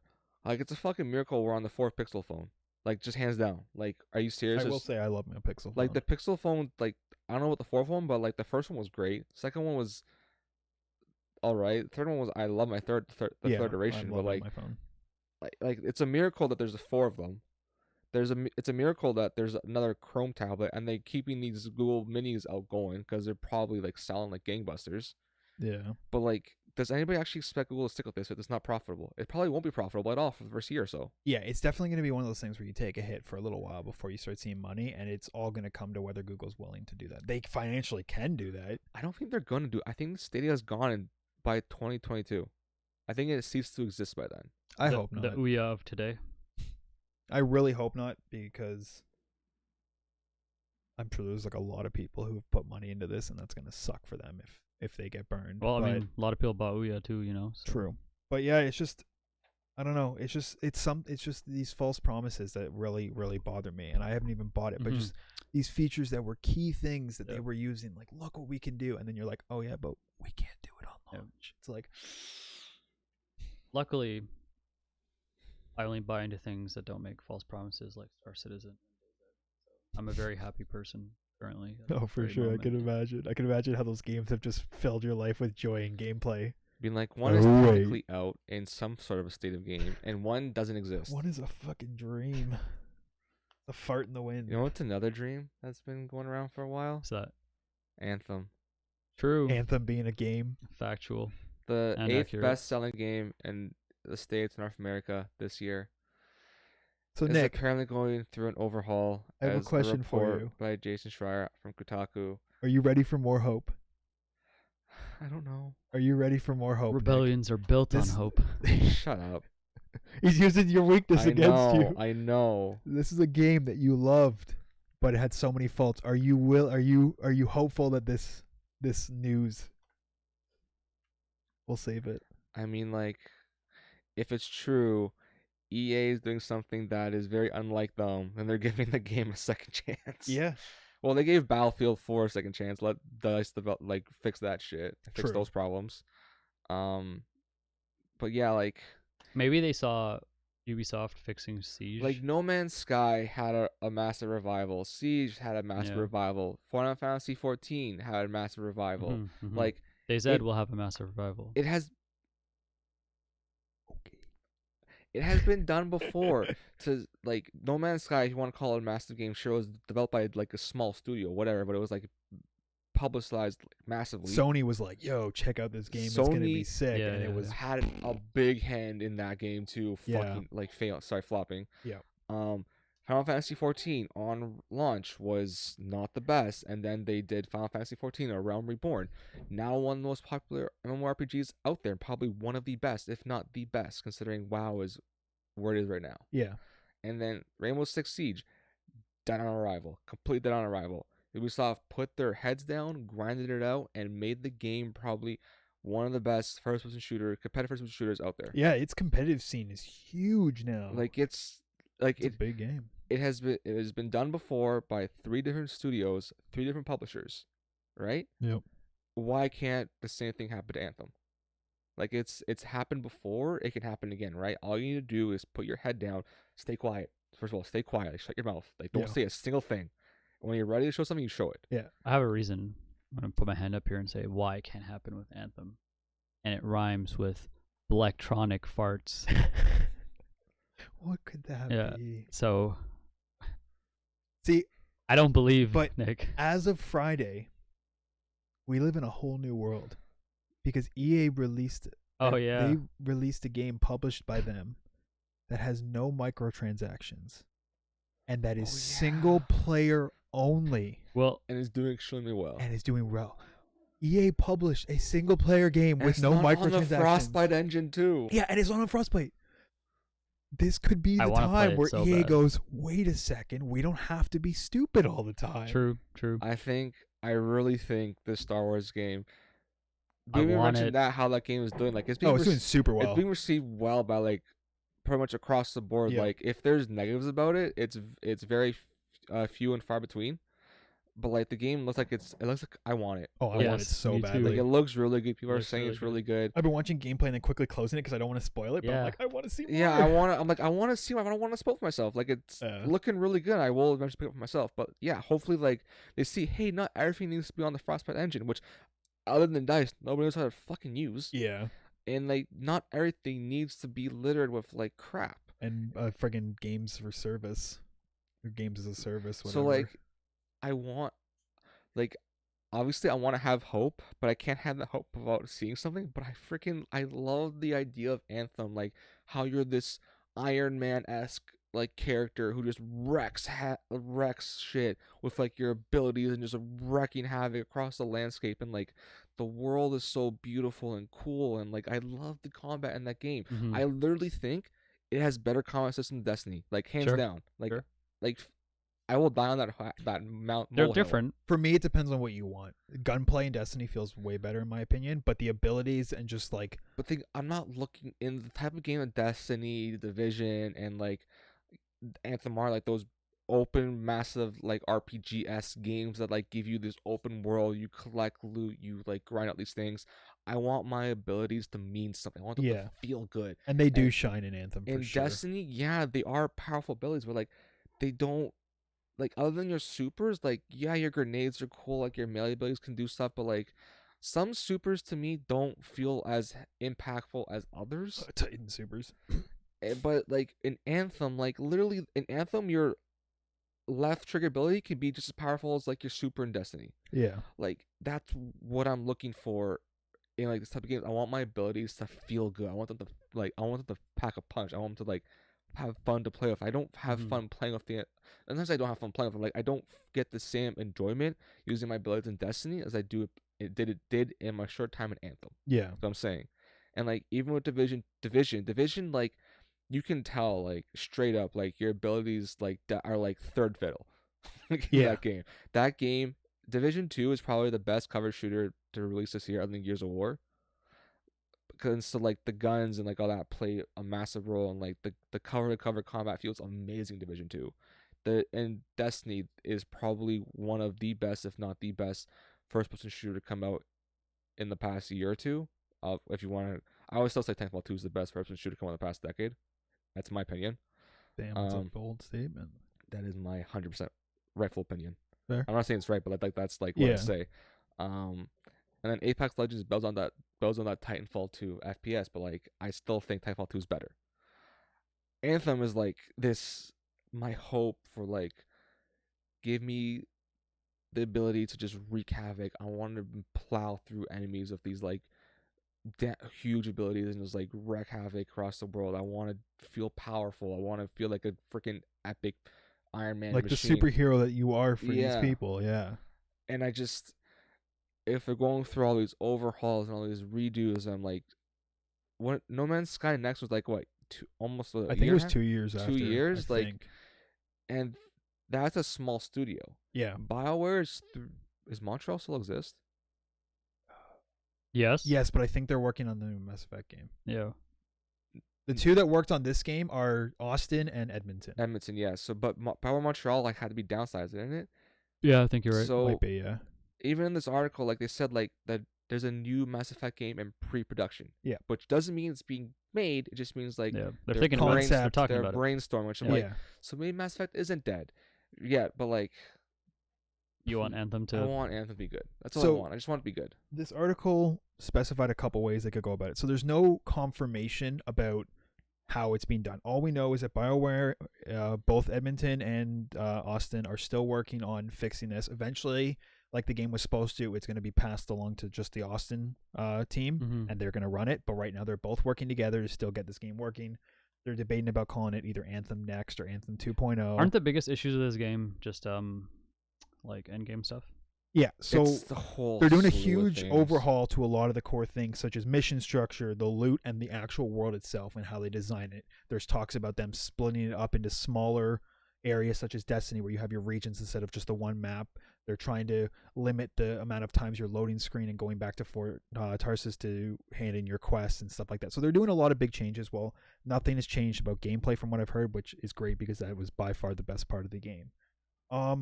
But there's no definitive like idea or decision on how they're going to update this game. There are a They're couple probably ideas. thinking about it. There are a couple ideas of how they're going to do it, and to me, there's only one. There's two ways to do it, but both of them involve not paying. But we will see. So it could come as a series of expansions, just like No Man's Sky did. They just update the game, and it looks a lot better, feels a lot better. People are happy. They could do it in a gigantic expansion that overhauls the game. And just like the article specified, like Taken King was for Destiny 1. Destiny 1 was in a very rough state in the first year. It had a lot of things going right for it, but it had a lot of things going wrong. And Taken King overhauled a lot of those core things and brought probably the best year of DE1, in my opinion. Or Anthem 2.0 or Anthem Next could be a whole new game. If that is the case, they better not come out and say, hey, we fucked up Anthem 1, but here's Anthem Next. Give us $80. It can't be a new game. It has to be an update to the Anthem and it has to be free. Yeah. You cannot charge can't this. charge again for this. You absolutely cannot. Because if you want people to come back to this game that you failed so many people with, you have to come with open arms and like a red carpet, like walk in, come play our game. Because And this is where this my game failing is their fault 100%. This isn't fans being I picky. agree. They fucked up, and they cannot charge for it. this is where my skepticism of Electronic Arts. You think they're gonna come out and be like, Yep. Yeah. Here's a question for you, Nick. If they come out and they ask for money for it, but it is Anthem that you wanted, even though you were burned with the first one, would you get? I'm not going to judge you if you do, but would you, as a huge fan of this game, Gambler's would you- fallacy. would you drop the money? He's in for a penny. Might as well be in for a pound, Yeah. right? I have to say no right now. But you'd be tempted for sure, right? I literally would have to like. I had to see it Yeah. to believe it. I just right now I'm like I can't go back into that world and be sad again. Yeah. And that's not to say that the game wouldn't be worth money when they make it, but you had a chance to sell a product for money and you didn't deliver the product. People have already given you the money. It's time for you to give the product back. Mm-hmm. Like, I don't think I've ever been so disappointed and sad over a video game release. That was me in Halo Reach. Like even with the whole like screw up MCC was on release and all that. Like I've never been so I understand that disappointed feeling. and sad after a release of a game just that I've been so excited for and like wanted it to be good so badly. Yeah. And it's tough because you just want nothing more than to have fun playing this product, right? And they just didn't deliver. So I'm really happy to hear that they want, because I think they have a good foundation and I think they've got good ideas. They just we know that article came out about how there was development hell for this game. Yep. Plus the issues with them having to use Frostbite when a lot of them weren't familiar with it, and EA having to send DICE people over to like help them with the engine. So it was a mess. It's just you can't charge for this. There's no way. You cannot. EA, you cannot charge. Finish this game. Microtransaction purchases will come through if the game's fun. Cosmetics will sell if people enjoy playing the game. I play League of Legends. I know skins sell, Well, yeah. but the game has to be good, and you can't charge for it. I even buy stuff in Destiny. Yeah, you bought the finisher pack Fucking for like $20. finisher pack. It's so worth it. I Yeah. just wish that you could have them randomized, so it's different every time, kind of. Yeah, because then you have to manually switch them up. That'd be But- cool. But I hope there's more finishers in new season. I hope so too. Speaking of, we're recording on Monday. Tomorrow's Tuesday. Undying Mind. Yep. The big boss Is of that the the Vex season. expansion? The Vex boss Incursion. for this season. What's Yeah. it called? Vex something. Vex Offensive. Offensive. So we this just- is the boss. Should we just like go into it right at noon? I'm down. All right. Fuck Andre. I gotta get that title. I gotta get Undying. If Andre's not online, fuck him. Yeah, fuck him. He has 3 characters. I don't. Exactly. Did you catch the last episode of Undeadwood? I have to still watch episode 3, Okay, I have to go catch the last one. but I did watch the latest. I did watch last week's episode, Critical Role Live. Oh, nice. I didn't. I caught. Have done the break. I've got to do the second half. True. It's pretty dope. But yeah, Anthem, please be good. Yes. I know we've been talking for a while. One last thing, we can touch on it quickly since it's not the biggest news. But there has been another leak for Call of Duty Modern Warfare, and that is a new Battle Royale mode. None of this that I'm about to say has been confirmed by either Activision or anybody at Mm-hmm. Infinity Ward. Or sorry, It's Infinity. it is War. Infinity Ward, right? Yeah. So none of this has been confirmed. This is all a leak. But they're suggesting that a new Battle Royale mode is coming to Modern Warfare. There was a map leaked, which includes both of the Ground War maps and the Spec Ops map, which I remember you talking about how it was so Like big. all put together. All in one. Okay. It's going to be apparently 200 players, That's not good. That's which just sounds insane. There is going to be a thing called the Gulag. this This part, actually sounds pretty cool. I What is actually it? don't like What is the it? idea of it. No? No, I don't. Explain Okay. this. So in the It's the Gulag, respawn mechanic. yeah. So if you die in this game, you can be revived using a respawn token. You can only be revived once, and your teammate has to bring your body with the token to an ambulance. If they do that, you get brought to the Gulag, where you have a chance to do a 1v1 with another Gulag member, and the winner gets to go back into the game. Oh, that's so cool. I just don't think that's that good of idea. Like, It depends how like. if my teammate went through all the effort just to fucking revive me, Yeah, I feel you. why do I then have to have? It's basically like a chance, a game of chance. Mm, Yeah. Don't suck. yeah. I just outplay- don't. I just just win the don't, melee fight. I don't like the Yeah. idea of it. It Is there depends on gonna how be- it's implemented, but I think that could be done well. Is there gonna be looting? Yes. So there will be looting. Rip. There's perks and all that you can There are pick gonna up, be like in perks. Black Ops 4. There'll be missions where you'll have to go and like capture certain objectives on the map, and you'll get rewarded with this thing called plunder. There'll be missions where you have to hunt down specific people. You'll be assigned to like take out somebody. Mhm. And plunder is basically this currency you get in the game, and you can use it you can deposit it at banks, and you'll get XP. I don't know what the XP gets you, but if you go to a Interesting. bank and deposit it, it like alerts people on the map, like sirens or something go off to let you know that somebody's depositing. So plunder, this currency might play a big role in the game. On top of it, this is another funny mechanic they added, is with the Gulag. So only 1v1 happens at a time, and everyone else is in a queue. And apparently you can gamble your plunder on who's going to win that 1v1 and I guess get rewarded. It sounds like this whole mini game inside of a game, and again, it sounds a little weird, but if done right, I feel like it could be a lot of fun. Could be, yeah. But I understand your skepticism Mhm. about it. So I guess plunder and currency is going to play a big role in the game as well as being the last to survive. I don't know if this XP maybe gets just an you like out-of-game perks. currency. Yeah, maybe in the more you earn in game. I don't know. It sounds cool and everything. The only problem I have with this, and I said this back when Black Ops released their Battle Royale, is Battle Royales, at least how we've known them, are these games that grow. They develop over time. They get additions added to them. A lot of them are around microtransactions about cosmetically making your characters look cool. And that just doesn't fit COD, because COD, a new one comes out every year. So like, why would I want to buy skins for my characters or buy like weapon skins and stuff if in a year I'm gonna have to do it all over again, I agree. as well as buy the game all over again? You know what I mean? I'm Mhm. still all down for just make COD a platform. Just no Yeah. more yearly releases. You just download the platform for it, and you buy the expansions for it. 'Cause That's we all how played it League of works. Legends, right? What if Yeah. every season our skins were gone? New champions came out and we had to rebuy skins. I thought you were about to say, what if there was a League of Legends Battle Royale? No. But like, you don't buy as many skins, but you have bought a few. Yeah, Would you not feel a lot more hesitant buying a skin because your purchase literally just, I would Is- not buy any skins. yeah, because it's just gone in a year, right? Yep. I wouldn't spend 8 years buying all the champions. You know, all the skins in the Like- games only cost like $4,000.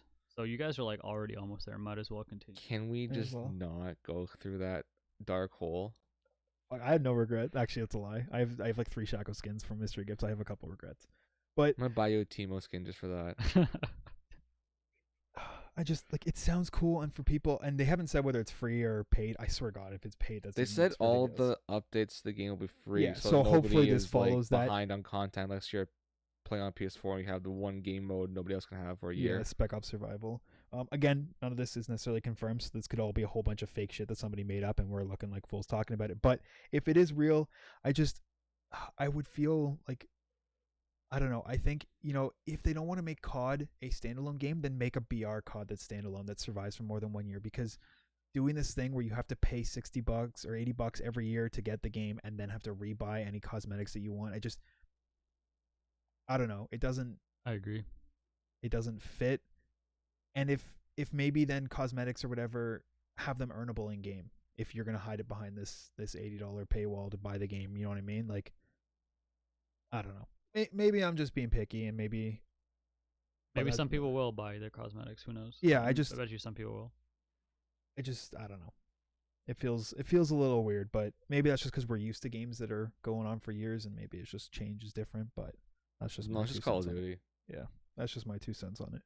But I mean, if they have a freaking BR with 200 people, that sounds crazy as hell. There's a lot of You ever freaking play people. Planetside?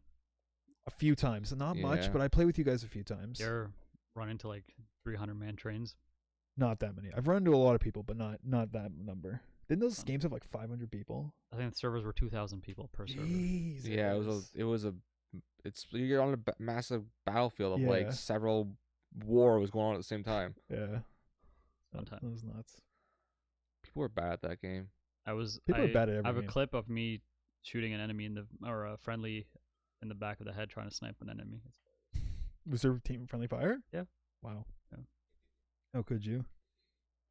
Oh, I think that wraps it up for today. Yeah. Wraps it up. Okay, well, in that case, ladies and gentlemen, thank you for watching. Thank you for being here in chat. Thank you for listening. It's been myself, Nick, and Brad. You can catch us on Instagram and Twitter at 3 Can Play Podcast. With much peace and love, 3 Can Play out.